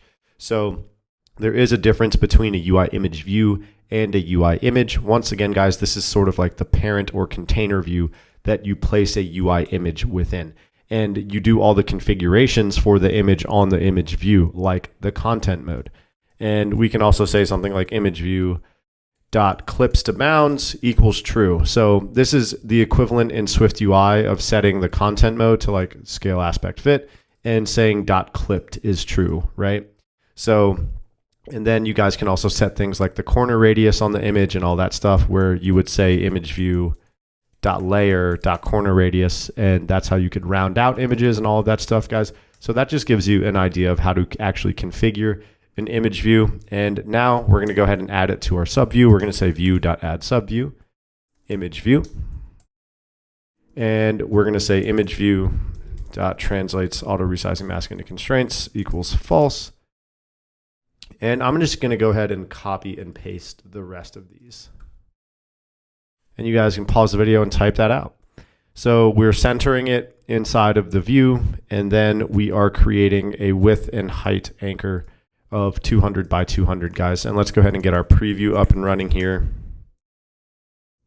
Images tutorial view controller. And let's go ahead and let that run. And we'll see what our system image looks like. It's going to be pretty straightforward. No surprises here. We should just get a system image of a paper plane, and it's going to be centered with a width and height of 200 pixels. And there we have it, guys. And there's some further configuration that you can do. For example, you could say image view dot like tint color equals dot red, and that will change the tint color of the image, all of that stuff. So that's pretty straightforward. If you guys want to add images from your assets folder, it's the same as Swift UI. You would just not use this system name constructor. You would just use the image resource constructor. So next up, guys, we are going to be moving on to shapes. We're going to combine that into one tutorial because we can still make this video pretty short by doing both. So next up, let's create a folder for our shapes, and let's get it moved down below. I'm kind of putting this in order that we are doing it by module, guys, so this isn't alphabetical. And let's just go ahead and create a new file, Cocoa Touch class. It's going to be a view controller, and we're going to say shapes tutorial view controller. And let's go ahead and create that. Delete all this nasty boilerplate code. Boom. Okay. So guys, shapes. How are we going to build a shape? So Swift UI gives us a lot of built-in shapes, which is really nice. Like they give us circles and rectangles and all of that cool stuff. Capsules. UIKit does not do that for us. We unfortunately have to create that manually ourselves. So let's go ahead and see what that's going to look like. I'm going to show you guys what a rectangle is going to look like. So I'm going to go ahead and paste this code in here, guys. And it's just going to be called rect, and it's going to be a UI view. So basically, a UI view is essentially something that just has a frame or some set of dimensions, and that's how we're going to create shapes here. we could go ahead and add things to this UI view. Like I could treat this as its own view, just like we have a view on our view controller. I could add subviews to this rect, but we're just going to do this for the purpose of making a shape for now. So basically it's just going to be a standard UI view. It's going to have a corner radius of 16 and it's going to have a background color of red. And let's go ahead and add this to our view with this code that we see here. View.add subview rect. Oops, I put that in there twice. Don't want that. And then it's just going to have a dimension of 100 by 100. And let's go ahead and render our preview, guys. And that should render with a rectangle on the screen. Okay, let's go ahead and center this guy actually. And pretty straightforward, right? That's just a rectangle with a corner radius of 16. So you guys do notice you have to access this layer on the view to actually access the corner radius property there. So that's not bad. And let's go ahead and do one more and see what it's like to create a circle, guys. So I'll say private var circle equals a UI view. And you'll notice that you actually have to just make this a UI view as well. And we're going to modify how we structure the corner radius to actually create a circle here. So like I said before, we don't have like a built-in circle class that like we do in SwiftUI. So guys, I'm going to say view.add subview circle. Circle.translates auto resize and masking the constraints as false. We are also going to give this a width and height anchor of 100 and just replace rect with circle. And you guys might be wondering, all right, well, how the heck do we actually make this thing a circle? So let me go ahead and add this to our view, and we're going to add it underneath the rectangle. And nothing is showing up just yet because we actually need to specify a background color for this circle. So what we're going to do, guys, is you can just kind of go anywhere and say circle.background color equals .system blue. And you guys are going to notice that this is just a rectangle. So UI views always just default to being a rectangular shape, right? So the way we're going to get this to become a circle is by adjusting the corner radius. So when I first figured this out, I thought it was really cool. So basically, guys, what we're going to do is just make the corner radius equal to half of the height or width. So a circle should obviously have the same dimensions in terms of width and height. And you're just going to go and say circle.layer.corner radius equals 100 divided by 2. You could also just say 50. But you guys will notice that it becomes a circle there. So you could imagine that if I had a line that represented my radius and I drew it around this whole thing, right? And it was equal to half of the height of this thing, it would create a circle. So that's exactly what this is doing here. So that's how you would create a circle using UIKit and a rectangle there, guys. And if you wanted this to be a capsule, like a capsular shape, you would just divide that by 4. And then you would make the width like 200. Let's see, I think, yeah, it should be. Maybe let's make this like 50. Yeah, and that's more of a capsular shape. So you have to do everything sort of like by modifying your corner radius to get the shapes that you want, guys. So that's just a quick intro to images and shapes and how you can create those using UIKit and Programmatic Auto Layout, guys. So in the next one, we are going to be working with stack views in UIKit. So that's going to be a lot of fun. We'll see you guys there. What's going on, guys? Welcome back. Hope you are doing well. In this tutorial, we're going to be covering stack views with UIKit. So this is probably something you're pretty familiar with if you're coming from SwiftUI. We have VStacks, HStacks, and ZStacks, and it just gives us a way of combining views in a certain configuration, which is either vertically, horizontally, or on top of each other. So we have a similar component with UIKit known as a stack view. So let's go ahead and get started and put some stack views together. So guys, we're going to create a private var called stack view. And if you guys have noticed, I created a stacks tutorial view controller in a stacks folder. So guys, let's make this a UI stack view. And we're going to set it equal to a closure. And we're going to go ahead and create a stack here. We're going to say let stack equal UI stack view. And we're going to say stack.axis equals .vertical. So this would be the equivalent of creating a VStack in SwiftUI, or vertically stacked view of components. And we can just say return stack. And we can also add spacing to this by saying stack.spacing equals 16. So whatever I add to the stack view, and we're going to go over how to do that in just a second, is going to be stacked with a vertical alignment, and it's going to have a spacing of 16 pixels between each individual component. So guys, what I'm going to do is just stack a bunch of rectangles on top of each other. But first off, let's just go ahead and get our preview up and running. And let's go ahead and just keep going with what we want to do with our code. So I'm going to write us a helper function here, guys, to create a rectangle. So we're going to go down at the bottom and we're going to say private func create rectangle. And it's going to return a UI view. And the reason I'm writing a helper function to do this is because we can just use this helper function to repeatedly create a bunch of rectangles for us instead of creating an individual rectangle like multiple times, right? So this is a much more scalable solution, as we'll see here in a second. So I'm going to say let view equal UI view, and this is going to be pretty much the exact same thing we did with our last video.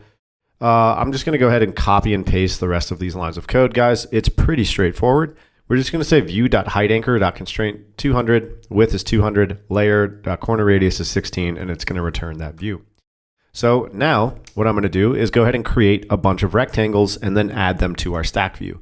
So I'm going to say let rect1 equal create rectangle, rect1 dot background color equals dot system purple. And guys, I'm going to go ahead and just copy and paste this 2 more times. We're just going to create 3 rectangles, right? So go ahead and say rect2 and make sure you change the rect2 background color, and let's say like system pink. And then we're going to say rect3 and then make sure you say rect3 dot background color, and we could say like system blue. Okay? So we have 3 rectangles, and we can really see how this helper function helps us out here. That's why it's called a helper function, because we don't have to write this code out, or all of this code rather, 3 times, right? I can just call this function every time I want to create a rectangle and modify it as I see fit. So that's just a little pro tip for you there. So now you guys might be wondering, okay, how do I actually add these things to my stack view? Well, what I'm going to do is say stack view dot add arranged sub view. So, and then we're going to say rect1 and do it for rect2 and do it for rect3. And then guys, we're going to say stack view dot translates auto resizing mask into constraints equals false, view dot add subview, stack view. And you guys can see here how these are automatically showing up on the screen. What I'm going to do just to clean this up a little bit is center that stack view. So we can see here how this stack view really helps us out in terms of convenience. I didn't have to manually place each one of these rectangles on the screen by saying view.addSubView rect1, rect2, rect3, place rect2 below rect1, place rect3 below rect2. That is just going to get really annoying, and it's really not scalable either, right? Like imagine if I had 50 rectangles on the screen I needed to add, and I had to manually add them all like that. Well, that's where the stack views come in handy. We can just simply add those components to our stack view and add the stack view itself to the view. So this is very similar to what SwiftUI does and how SwiftUI works. They just have a much cleaner implementation with using like VStacks and HStacks and stuff like that. And you guys would notice if I were to change this to horizontal, it would put these things next to each other horizontally. And that just goes to show you how you can create a horizontally stacked list of components, or view components. And you can also modify the spacing and all of that stuff, guys. And there's a couple other like little configuration methods that you can use with stack views, but that's the basics of it. And stack views are actually very, very common in UIKit because they just simplify the process of stacking views either on top of or next to each other. So that's going to wrap it up for this tutorial, guys. Just a quick little lesson on stacks. In the next one, we're going to be going over text fields. And then we are going to be getting into the more exciting stuff with creating lists with things like table views and collection views and looking at navigation. And that's going to wrap up our basics. And then we're going to get into actually creating like a cryptocurrency app, which is going to be a lot of fun. So we'll see you there. Peace. What's up, guys? Before we get to the next video, wanted to make sure you guys check out the website at stephancodes.com, where we offer a bunch of additional pro courses and app templates and also app development services. So if you need help building your own app, we can help you do that. And our pro courses include a bunch of app clones like TikTok, Airbnb, and Tinder. So if you guys want to learn how to build apps like this from scratch, make sure you go ahead and check out the pro app clones. And then we also have a bunch of fundamental stuff if you're just looking to level up your skills as an iOS developer with your fundamentals, like the basics, the advanced stuff with SwiftUI or with networking, and also the pro version of the current course that we're looking at is the UIKit Fundamentals guy. So this is a free version that you guys are currently taking. If you want the completed full pro version of the course, make sure you check out the UIKit Fundamentals guy right there. And if you guys want full access to that, for just less than a coffee a day, you can become a member with us here at AppStuff and get full unlimited access to everything that we offer on the site. You get unlimited support, certifications, and people who become members on our site, guys, end up working at companies like this, and we have testimonials to prove that. If you want to check that out, it's on the website there as well. And we also have amazing app templates that are just ready to go right out of the box. So if you guys are just looking to get source code to help you get started with building an app like this, we offer these amazing app templates as well.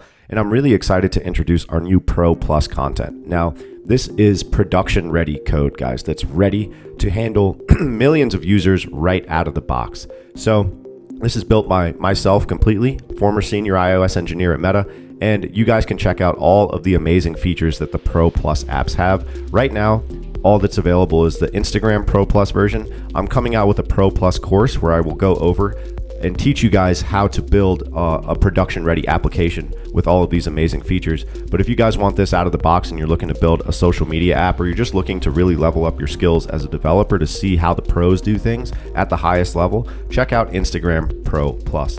And if you guys want a discount on this, as a valued member of the community, I'll offer 10% off. You could use code PROPLUS10 at checkout. So make sure you check out everything we have on the website, guys, including our services and our products. And now that we have gone over all that, let's hop back into the course and continue learning with UIKit. What's going on, guys? Welcome back. In this module, we're going to be covering text fields with UIKit. So I went ahead and created a text field tutorial view controller, got the preview up and running. You guys should do the same. So let's go ahead and start this off by creating a text field and adding it to our view, guys. So we're going to say private var text field, which is a UI text field, equals disclosure. And I'm going to say let tf equal UI text field, return tf. And now we are going to go ahead and add some configurations to our text field, guys. So I'm going to say tf.placeholder, and we could say something like search, right? Like imagining if this was like a search field or whatever it may be. This is how you set the placeholder on your text field. So whenever there is no text in there, this placeholder will show up. And then, guys, I'm going to say tf.font equals uifont.systemFont of size 14. And that's all we're going to do for now. We're going to add a bunch more later. I just want to go ahead and get this added to my view. So I'm going to just go ahead and copy and paste these couple lines of code I have to go ahead and do that. So basically all we're doing, guys, is adding it to our sub view. We're adding it as a sub view rather, and centering it. And then we are giving it a width anchor of view.frame.width minus 64. So this is how you can look at the width of the view that you are contained within. In this case, it would just be the entire screen. Look at the frame of it, the width, and then we're just subtracting 64 to basically give it 32 pixels of padding on each side. And we can see here that the text field is not showing up, and that's because we need to set text field.translates auto resizing mask into constraints to false. So now we can see our text field showing up there, guys, and we can go ahead and type stuff into it, and it's looking pretty good, right? So let me just go ahead and show you guys a couple more things that we can add to our text field, like a couple more configurations we can do. So let's imagine I wanted to give this guy a border. I could say like tf.borderStyle equals .roundedRect, right? And it would just give me this rounded border on my text field, pretty similar to how things work in SwiftUI with the text field, where you can set like the border style, or the text field style rather. So that's pretty cool. And guys, we can also do things like set the return key type. So you can also set the keyboard type. I could say like tf.keyboard type equals .email address. It could be a number pad. stuff like that, right? So to actually see this in action, guys, what I want us to do is be able to run the application so that we set the root view of the app to be our text field tutorial view controller here. Right now, it's still set up to the view controller that we got when we started this application. And right now, this is linked to a storyboard. So have been meaning to do this and show you guys how to add your own custom view controller as the root view of your application. So let's go ahead and take a look at how we can accomplish that. So we're actually going to go to our scene delegate, guys, and you're going to go into this function right here, this connection options guy. So this is where we can actually configure the root view of our application. So what I'm going to do inside of this guard statement, I'm going to say guard let window scene equal this scene as this UI window scene. And then I'm going to say this window up here is equal to, and we're going to pass in this window scene. And we're going to say window.rootViewController equals text field tutorial view controller window.makeKeyEndVisible.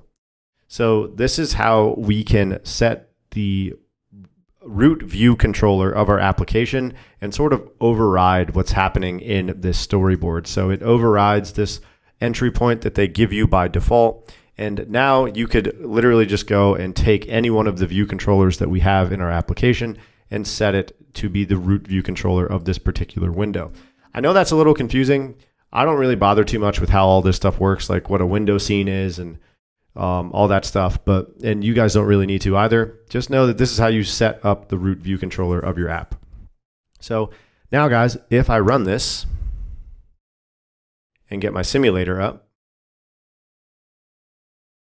you'll notice that it launches to my text field guy. And let me take this out of dark mode. Oh, so something that you guys will notice is because we haven't actually set the background color of that view controller, on the preview, it defaults to white, but when you actually run the app, if you don't set a background color manually, it will default it to black. So I'm in light mode on the simulator right now, and if I toggle to dark mode, you'll notice that it changes the background color of my text field.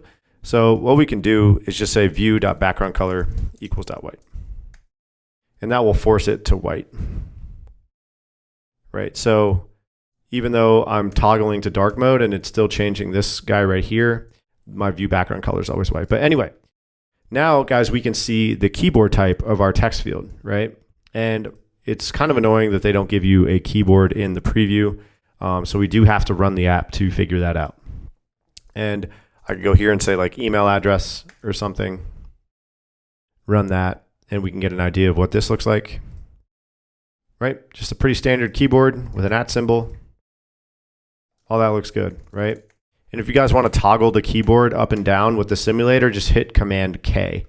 And note that if you do start typing on the actual keyboard of your device, it will automatically dismiss that keyboard. If you want to keep it up, you have to manually press things on the keyboard here. So let's delete all that. And let's keep going with a couple different options that we have, guys. There's just another one that I want to cover before we get into some more advanced text field stuff. So we can also set the return key type. So let's make it search, run our app. And you guys will notice that now this return key is actually a search button. So those are the basics of a text field, guys.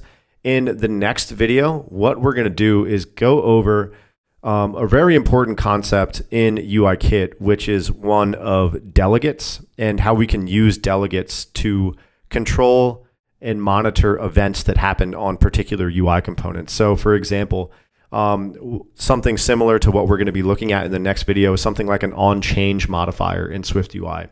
Like, how can I tell when the user starts typing in something here? How can I tell when the text field begins editing or ends editing? How can I tell when this return key is tapped, right? There is a very different way fundamentally of doing this in UIKit, and we're going to devote an entire video to that. And that's going to lay the foundation for a lot of other components that we're going to be using, like table views and collection views and custom views that we want to create for ourselves. It's this delegate design pattern that we're going to be working with. So get excited for that, guys. We'll see you there. Peace. What's going on, guys? Welcome back. In our last video, we went over how to create and configure text fields in UIKit. And in this video, we're going to be diving into a really interesting concept, which is known as the delegate design pattern. So that's a common way to allow one object to communicate with or control another object. So basically, guys, that's nerd speak for saying this text field has certain events that are linked to it. Like I just triggered one. The text field started editing, right? And another event I could execute is the search button, right? So how do I actually manage or execute code when those control events get triggered? It's going to be through this concept of delegates and delegate design patterns. So basically this text field is going to have built-in methods using a protocol known as UITextFieldDelegate that is going to communicate back to some sort of controller or object, in this case, this guy, which we're going to do in a second, to trigger those events and allow us to execute code when they happen. So let's go ahead and see how that's going to work. So we are going to make an extension on our text field tutorial view controller, guys, and we are going to conform to this UITextFieldDelegate Protocol. So you'll see that this is a set of optional methods to manage the editing and validation of text in a text field object. So what I want us to do is open up some brackets here, and we are going to hold down Command and click into this UITextFieldDelegate. So you're going to see here that we have a bunch of optional methods that are associated with this protocol. We'll see here that it's a protocol. And you guys will notice that we get some comments to help us figure out what exactly these methods are responsible for doing. So text field should begin editing, right? Or text field did begin editing, right? So this is a function that we can adopt from this protocol, and we can execute code when this event gets triggered. So basically, guys, when I click into that text field and begin editing, this function will get triggered. When the text field ends editing, imagine I just go from one text field to the next, or I hit some sort of done button, this function will get triggered. And then there's another one, text field should return. This is called when the return key gets pressed. So these are all methods that get called under the hood, so to speak, from Apple's native UI text field component. So let's go ahead and now put this into practice, guys. I'm going to implement this one function called text field should return. And we're just going to add a print statement. Print debug return key tapped. And guys, if you were to run this right now and go and tap this return key, you'll notice that nothing happens. There is one more thing we have to do. We actually have to say tf.delegate is equal to self. And you guys are going to notice that because we're trying to access the self inside of this block, we need to make this a lazy property. You could also have done this in the viewDidLoad method by saying textfield.delegate equals self. And you could remove that from here and make this non-lazy. Really up to you, doesn't really matter. So now, guys, we have set this delegate, right? So basically what this is doing is saying, hey, I want this thing to be the adopter of this protocol, so the text field knows what to delegate these events to, right? So think of it as literally a delegator, right? If I delegate action to somebody, I'm just pawning that responsibility off on them and saying, hey, you take care of this, right? So the text field needs to know what to delegate this action to, and in this case, it is going to be our text field view controller. And then we adopt to our protocol here, and we are going to be able to execute code when this function gets triggered. So guys, we need to return a Boolean here. We're going to say return true. And let's go ahead and run our code and see what happens. So this is probably the most confusing concept in all of UIKit, but once you get the hang of it, it's actually really simple, guys. We're going to be using this delegate design pattern quite a bit with a couple other components like table views and collection views and stuff like that. And we're also going to implement our own custom delegates when later on in the course. But guys, let's go ahead and hit this search button, and you'll notice that we are getting this print statement back, which is really, really cool. So now when the user presses the search button, I could go ahead and execute some sort of search function, right? I could, whatever the functionality of my app is, I could search for locations, search for people, whatever it may be, right? And something that I really want to stress the importance of, guys, is setting this delegate property and understanding this concept here. It's a very key component in understanding the concept of a delegate design pattern. So let's go ahead and see what happens if I comment this line of code out. So we are actually not going to get this print statement coming back to us, guys. And that's because this delegate property has never been set. So the text field object doesn't know what to delegate this action to or delegate this event to. So when we comment this line of code back in and we actually set the delegate to this thing, the text field knows that it is going to communicate this event back to this view controller, right? So that's why when we do that, it will actually execute this this print statement. So this delegation is happening from the text field back to our component that owns it and that adopts that protocol. So let's go ahead and just add a couple more functions in here, guys. We'll say did begin editing. And let's then go ahead and say did end editing. And we can just say print debug did end editing. And we can go here and say print debug did begin editing, right?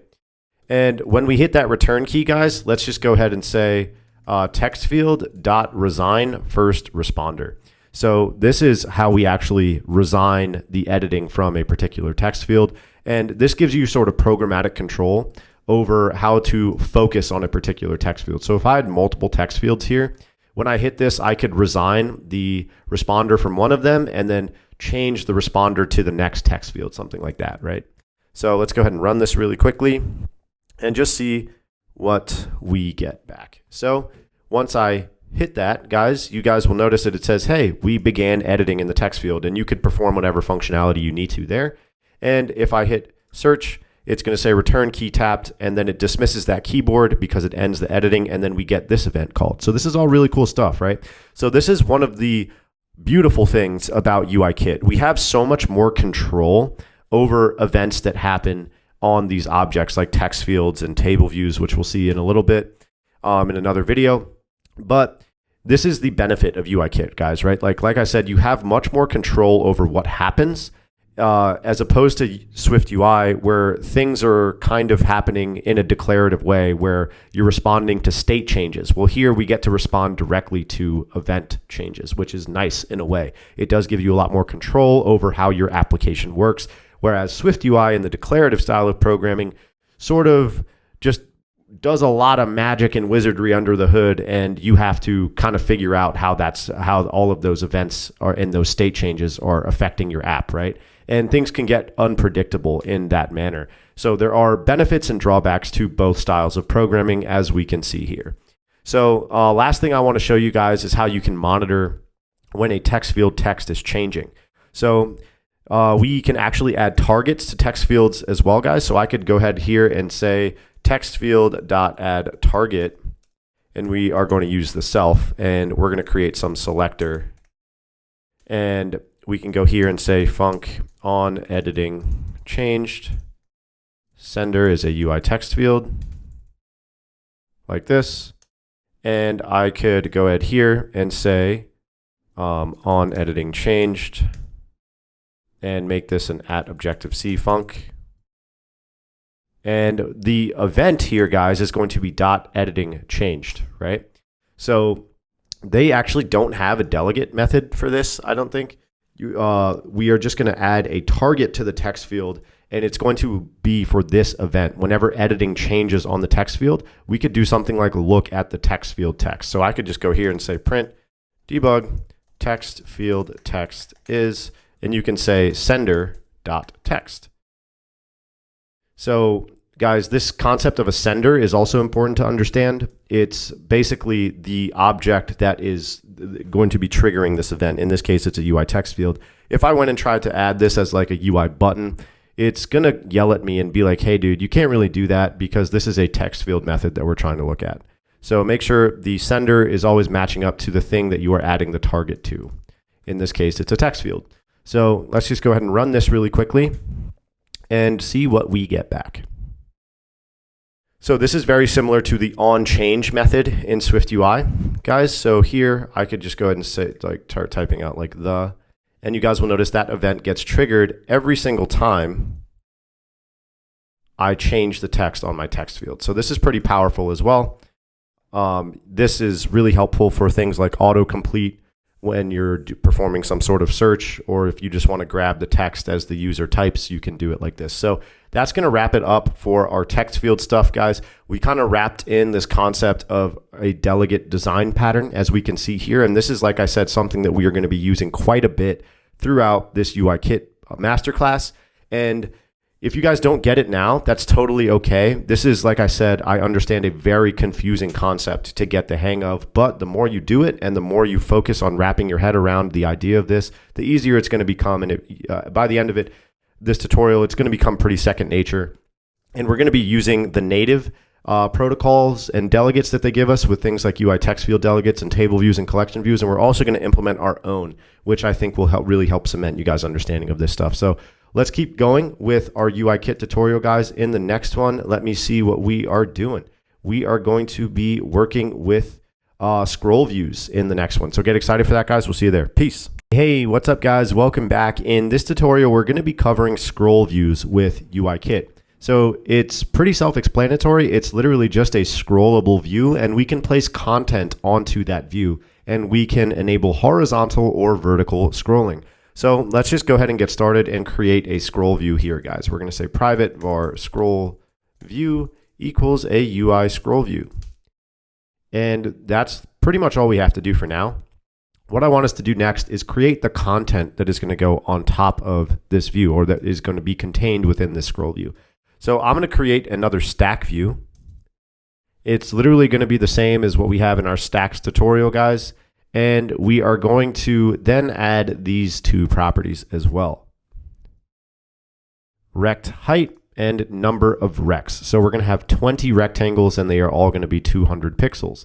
And guys, you could also be copy and pasting this from the stacks tutorial. We are going to just go ahead and add this create rectangle function once again, and it's going to be equal to the dimensions, or the rect height. We're going to have a corner radius. The only difference is they're all just going to be the same background color. We don't really care about background color here. And then what we're going to do, guys, is create a bunch of these rectangles and add the stack view to our scroll view. So let's go ahead and do that in the viewDidLoad method. I'm going to type this along with you guys. That's just sort of what we needed to do to get set up. So let's go and say for underscore in 1 up to but less than number of recs, let rect equal create rectangle, stack view dot add arranged subview rect.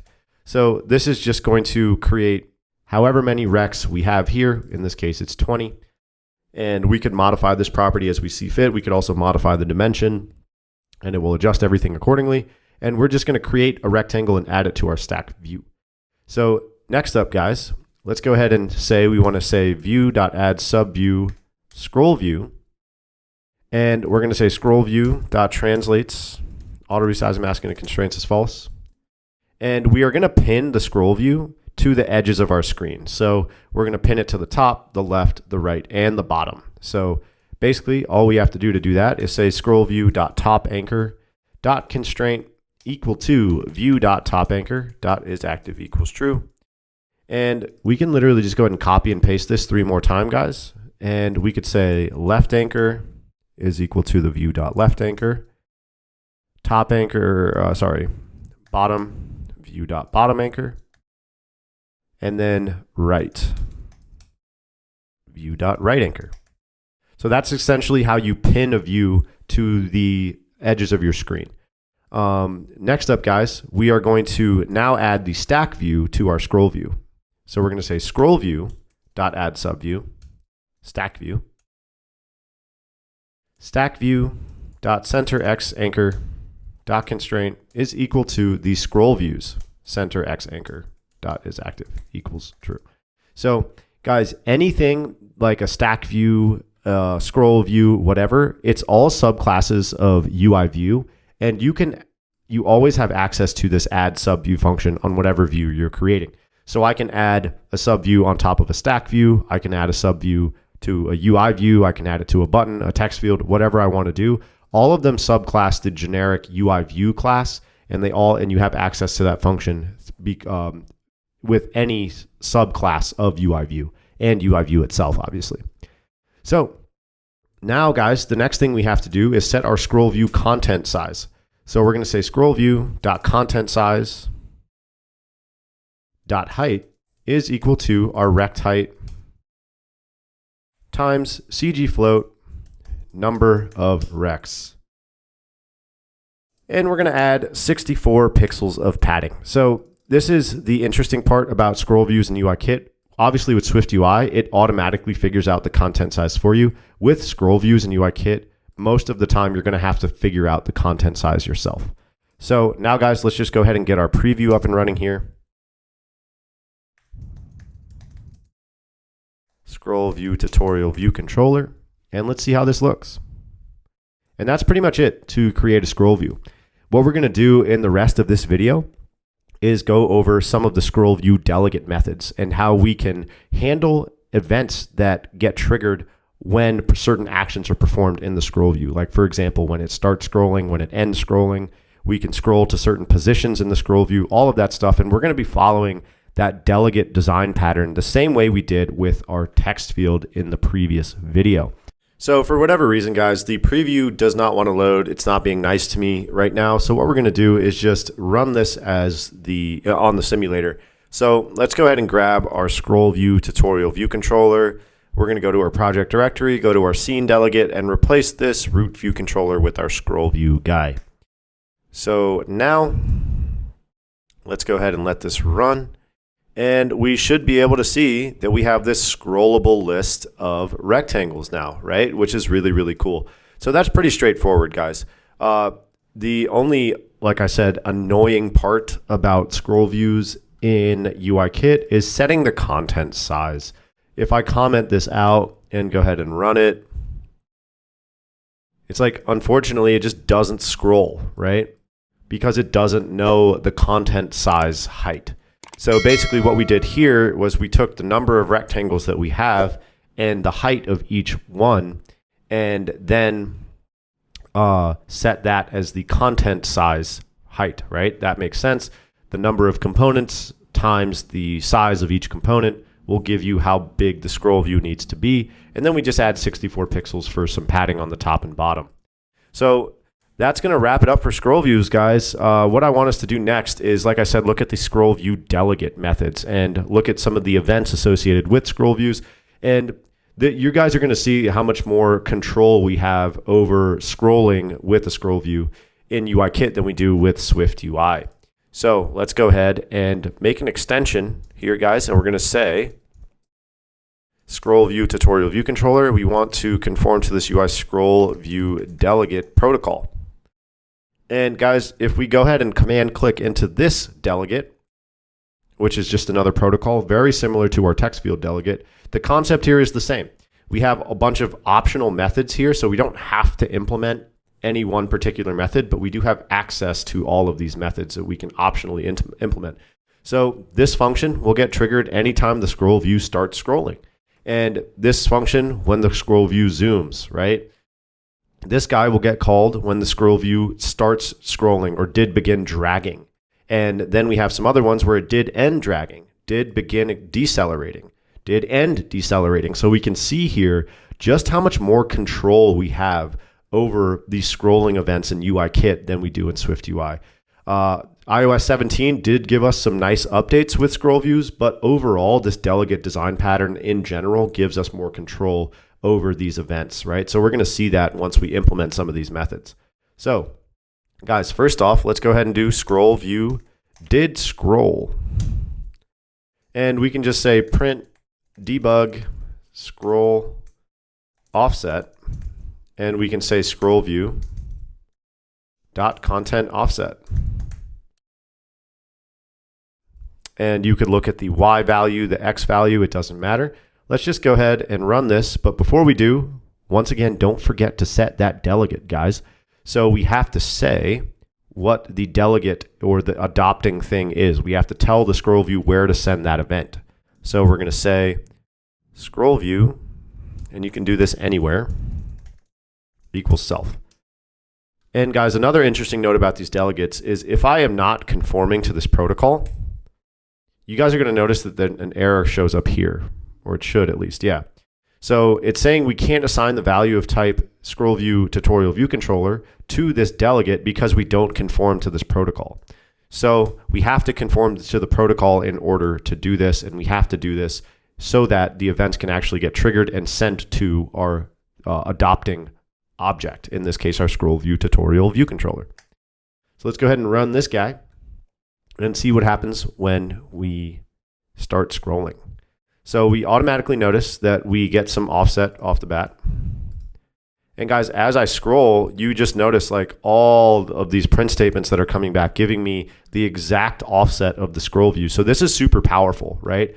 You can trigger any sort of event based on the offset of the scroll view. So I could say, hey, if it's greater than this number, do this, or maybe change some sort of header animation, right? Or perform some sort of action like paginate my data when the scroll view gets to a certain offset. So that's really cool. I am going to comment this out because we don't want all those super messy print statements. Let's look at some other methods now. We could say scroll view did begin, or sorry, did end rather, decelerating. And we could just say print scroll view did end decel. And then another one, guys, is let's say scroll view did end dragging.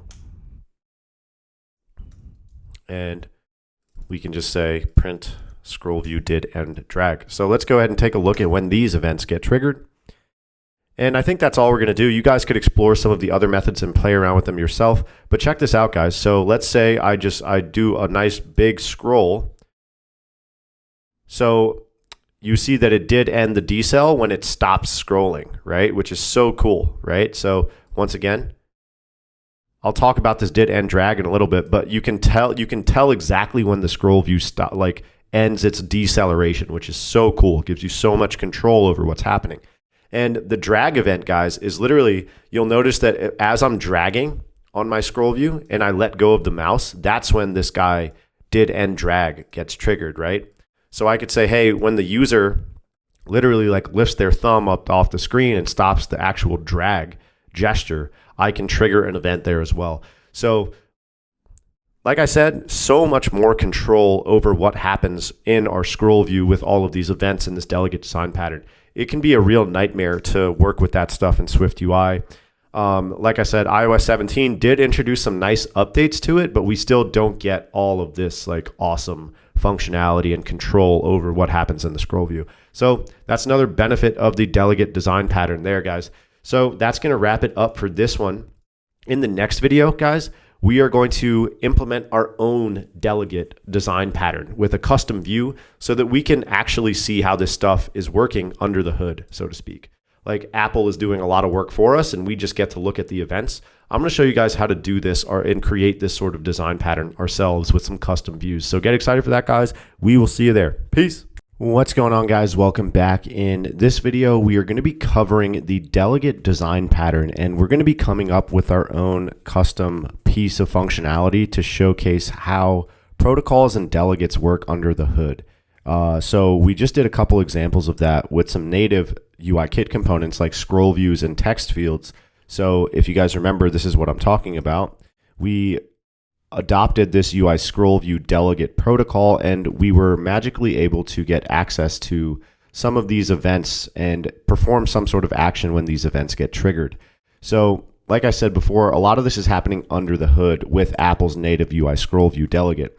So we are going to implement our own custom component that is going to utilize the same delegate design pattern so that we can see how this works under the hood and get a better understanding of it. And this is an extremely important concept in UIKit, guys. So here's the example tutorial we're going to be going through. I'm going to have this custom view and I'm going to hit this primary action button and it's going to show a label inside of the view. And then I'm going to hit this secondary action guy and it's going to hide that label. It's super, super simple. And you guys might be like, well, dude, that looks pretty easy to do. But the way we're going to structure this is going to force us to implement this delegate design pattern. So let's go ahead and get started, guys. So I went ahead and made this class delegate design tutorial view controller. You guys should do the same. And we are going to make another view inside of this. It's going to be a Cocoa Touch class, and it's going to subclass UI view, guys. And we're going to call this action button view. So basically what we're going to do here is we are going to make this view, and it's going to have these two buttons. It's going to have this like in the shape and all that stuff. But then we're going to implement a label inside of the view controller, and we're going to see how we can implement this delegate design pattern to hit one of these buttons inside of this custom view and perform an action inside of the view controller, which is going to adopt a protocol that we create. So on this action button view, guys, I am going to delete all this code here, and I'm going to go ahead and paste in the code we have for our primary action button. And you guys can just pause the video and do the same. It's a pretty standard button. It's just going to come out looking like this. And then I'm going to paste the code in for our secondary action button. Once again, pretty standard button. It's not going to have any sort of shape or background to it. It's just going to be some sort of secondary action, right? All right, so next up, guys, we are going to write the initializer for our view. So I'm going to say init, and we wanted to do the override initializer, this one right here. So UI views have built-in initializers. We're going to use this override init guy where it asks us to pass in a frame. And we're just going to say super.init, frame. And if you guys are confused about what override means and what super.init means and all of that stuff, you guys should head over to the website at stephancodes.com, and we actually have a course covering all of those topics, and it's the Intermediate and Advanced Fundamentals with Swift course. Covers protocols, enums, subclassing, super inits, and all that stuff, guys. Generics, everything like that. So if any of this stuff is confusing to you, highly recommend checking out the Intermediate and Advanced Fundamentals with Swift course and any one of our other pro app clones as well. So let's go ahead and keep going here, guys. So you guys are going to notice that we have to implement this like required init. So let's just go ahead and hit that red button and hit fix, and it will implement that for us. So that's all good. So now whatever we type inside of this init block is going to run whenever we create this view. And we're going to be creating this view back in the original view controller.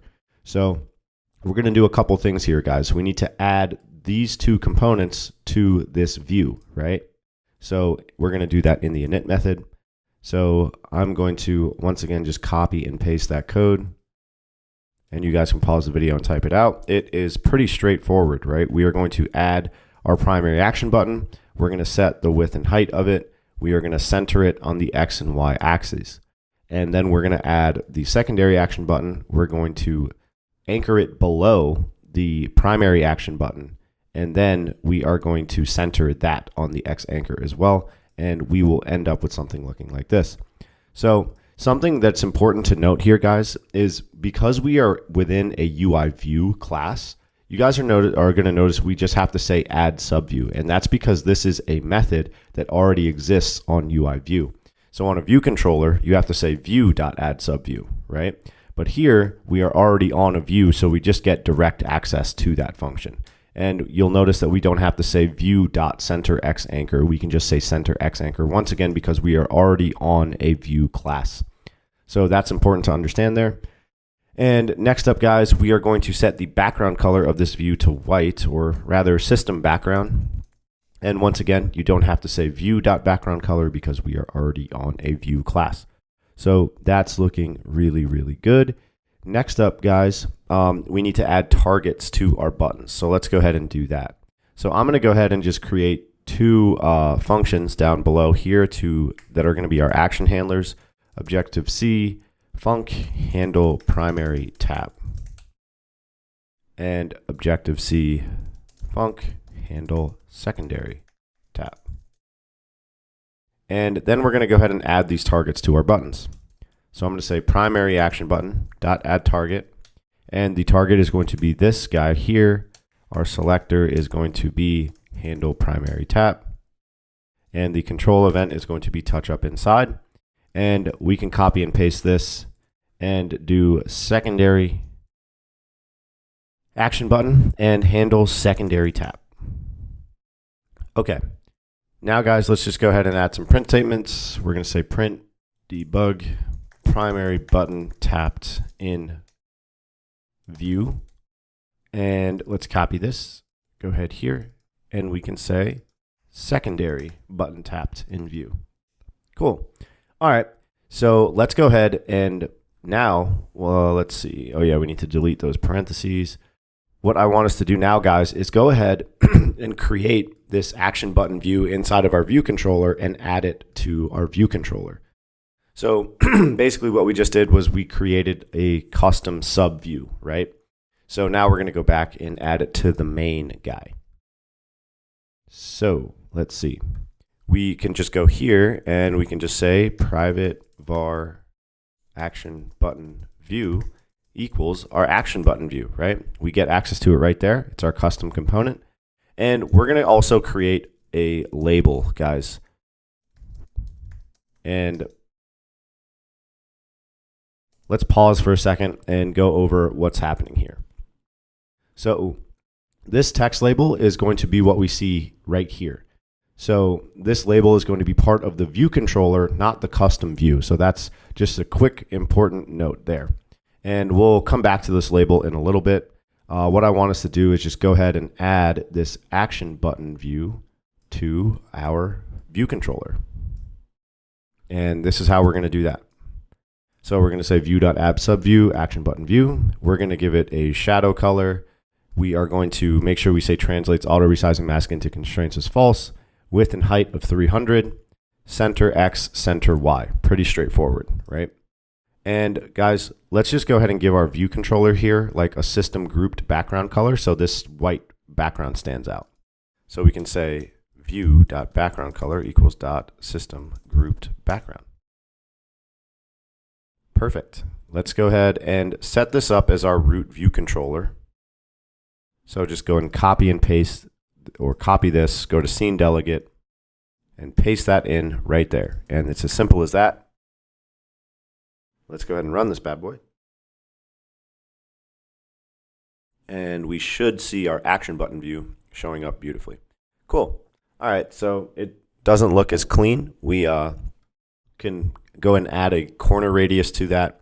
So we can go back to our action button view, guys, and we can say layer.cornerRadius equals 16. And let's run it again. And you guys could have done this inside of the view controller when you create it as well. It doesn't really matter where you put it, right? Okay. So guys, if I tap these buttons, you should notice we get our print statements back, right?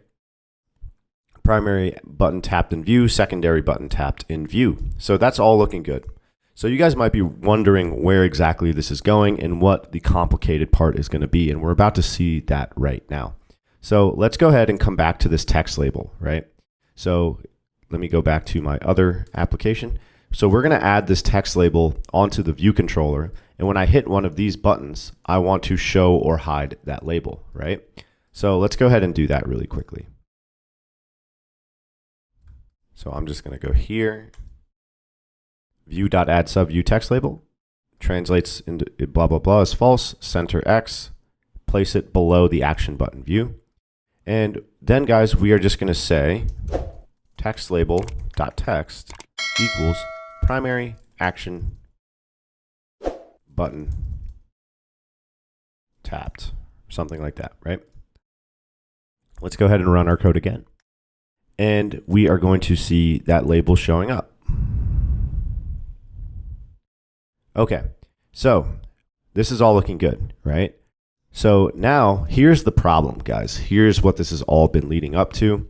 How do I hit a button that exists in one view and perform an action inside of my view controller that's inside of a separate component or object, right? So I want to be able to hit one of these buttons and perform some sort of action on this view component that exists outside of it, right? So I'm unable to do that with the way that my code is currently set up. You guys might be like, well, you could have just built the action button inside of this view controller, and that's true. And then I would have access or direct access to this text label component, and I could show and hide it. But what if I wanted to make this a reusable component, right? So I wanted to be able to drop this action button view inside of any other view controller I have in my app or my project currently. If we did it where we built the action button view in the particular view controller, we would have to copy and paste that code everywhere. So we want a reusable component here, guys. So that's what we have, right? I could take this action button view and put it in any one of these components here. It doesn't solely exist inside of this view controller, which is good architecture, right? So here's how we are going to actually perform an action in this view controller from this action button view. And it comes back to that concept of delegating, right? So basically what I want to do is delegate the action from this primary action button back to my design delegate tutorial view controller. That's the concept of delegation here. Very similar to what we saw with our scroll views in our text fields. So to do that, we actually need to create a protocol. So just as we saw with scroll views and stuff, guys, though, like the UI scroll view delegate was a protocol. So here we can go and create a protocol, and it's going to be called action button view delegate. And it's going to have to be of type any object. And then we are going to add two functions to this, guys. And it's going to be to handle the primary action button tap and the secondary action button tap. So we're going to say func on primary tap and func on secondary tap, right? So we're going to pause there and we're going to go back to our delegate design tutorial view controller. So I'm going to go here and I'm going to adopt this protocol. So I'm going to say extension delegate design tutorial view controller action button view delegate. And you guys are going to notice it's going to yell at me and say, hey, you have to implement those two functions that are part of that protocol. So now I have the foundation laid out for me to be able to handle events when that primary button is tapped inside of this view controller, which is adopting that action button view delegate, right? So here I can say print debug primary tapped in view controller. Secondary tapped in view controller, right? So this is looking pretty good, but we have a couple more pieces of this puzzle that we have to put together for this to finally or ultimately work, right? So I have to actually call this function somewhere. Right now, that function is defined on this protocol, but we're never calling the function. I have to say dot on primary tap somewhere or dot on secondary tap somewhere. So what we're going to have to do, guys, is create an instance of this protocol on this view. So we're going to go here and say weak var delegate, and it's going to be of that type, action button view delegate, right? So now through this delegate, I will be able to call these functions. So, and guys, we'll go over why we have to make this weak in a little bit. But we are going to go back down here, and now I'm going to say delegate dot on primary tap and delegate dot on secondary tap, right? So if you were to run the code right now, let's go ahead and do this. We're still just going to get these two print statements back, and I'll explain why, right? So we only get primary button tapped in view and secondary button tapped in view. Even though we are calling this on primary tap and on secondary tap functions that are part of this protocol, guys, we never actually set this delegate property. So it doesn't know where to delegate the action to. It doesn't have a value populated in this delegate property. So this comes back to why we have to say, okay, now action button view dot delegate is equal to self, right? So let's just do that right here. Dot delegate equals self. So now it knows where to delegate the action to, and my view controller is adopting to that delegate, and it will actually now execute this function here. So that's all we have to do, guys. This should come full circle now, and we should see primary button tapped in view and primary tapped in view controller. So now we see that we have the ability to execute code inside of this view controller or the adopting class once a button is actually touched or tapped inside of a separate subview. And by this logic here, guys, I could implement this action button view anywhere and make any other thing conform to this protocol as well. And that adopter could choose to implement this completely differently. Like I could put this action button view in my stacks tutorial, right? And then I could have that adopt to this protocol, and it could perform a completely different action, right? In this case, we're hiding a label. Maybe it could change a background color. It could execute an API call. It doesn't really matter, right? You get to choose how you want to implement that action. You just have to follow this architecture pattern of this delegate design. So let's go ahead and see if we can actually show and hide this label to really wrap this up. And then we'll just do a quick run through of everything we did to really bring it all together. So we're going to say text label dot is hidden equals false. And on secondary tap, it'll equal true. And by default, it will be false. Or sorry, it will be hidden by default. So now, guys, let's go ahead and run this and see if that works. Boom. That looks great, right? So that's absolutely awesome. And that is the foundation of delegate design pattern, guys. And this is something that you're going to use a lot in UIKit. It's built into the native components, as we saw with scroll views and text field delegates. And it's this is a custom implementation of that. But basically, I kept talking about this concept of Swift doing things under the hood. Well, let's imagine, guys, that I didn't actually have access to the code for this action button view, right? I just had a definition of it somewhere, very similar to what like this native component UI view looks like. Like they don't give you the actual code for what's going on here. They just give you like properties that are exposed that you can work with, right? So that's the same as scroll views and text fields and all that stuff. Those are native components that we don't have access to. So here, because I wrote this, I can actually see what's going on here. But under the hood, what those components are doing is they're doing something like this. They're saying delegate dot perform whatever function there, right?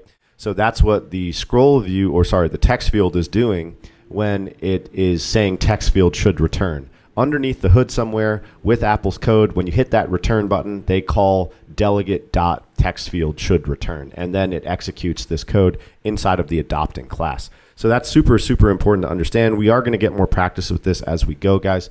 Definitely wanted to show you that because that is one of the most important concepts in UIKit. And the last thing I want to talk about is why we make this delegate property weak. So this goes into the concept of retain cycles, guys. And once again, that is covered inside of the intermediate and advanced fundamentals course with Swift. I'm not going to do a deep dive into this here because it is a pretty complicated concept.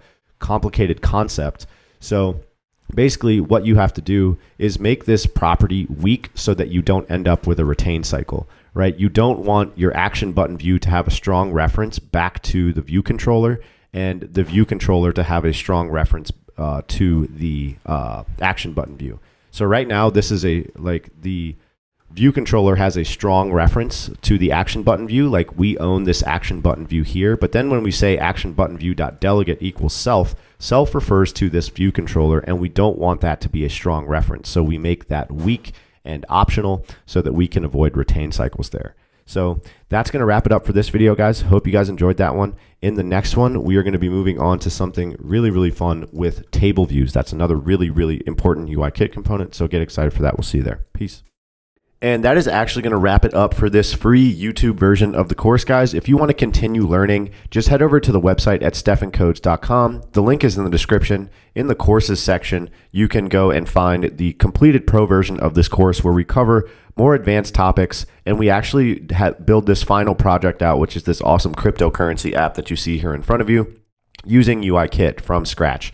So if you guys want to continue learning, go ahead and check that out. That will really take your skills with UIKit to the next level, really get you ready to enter into the professional environment and ready to jump into code bases that are built with UIKit. You can enter that with confidence once you complete the pro version of the course. And that's available for a one-time purchase, guys, or you could become a member here at AppStuff and get access to that for less than a coffee a day. So we do monthly and yearly and lifetime memberships, and that gets you full unlimited access to everything on the site. That includes all the pro courses, all the app templates, and all of that good stuff, guys. So another thing that we just released, guys, are Pro Plus templates. So this is a full production ready application that's built to handle millions of users. And the first Pro Plus app in this series is Instagram. So you guys can go here and check out all of the amazing features that this has. And Pro Plus courses are coming later this month. So I'm going to give you guys all of the pro tips, tricks, and secrets that the pros use at the highest level to build production-ready applications. That includes things like push notifications, server-side functions, high-level app architecture, and all of that amazing stuff, guys. So make sure you check everything else that we have out on the site here. Got a lot of quality material here if you're really looking to take your skills as an iOS developer to that pro level. So thanks for watching this one, guys. We'll see you in the next one. Peace.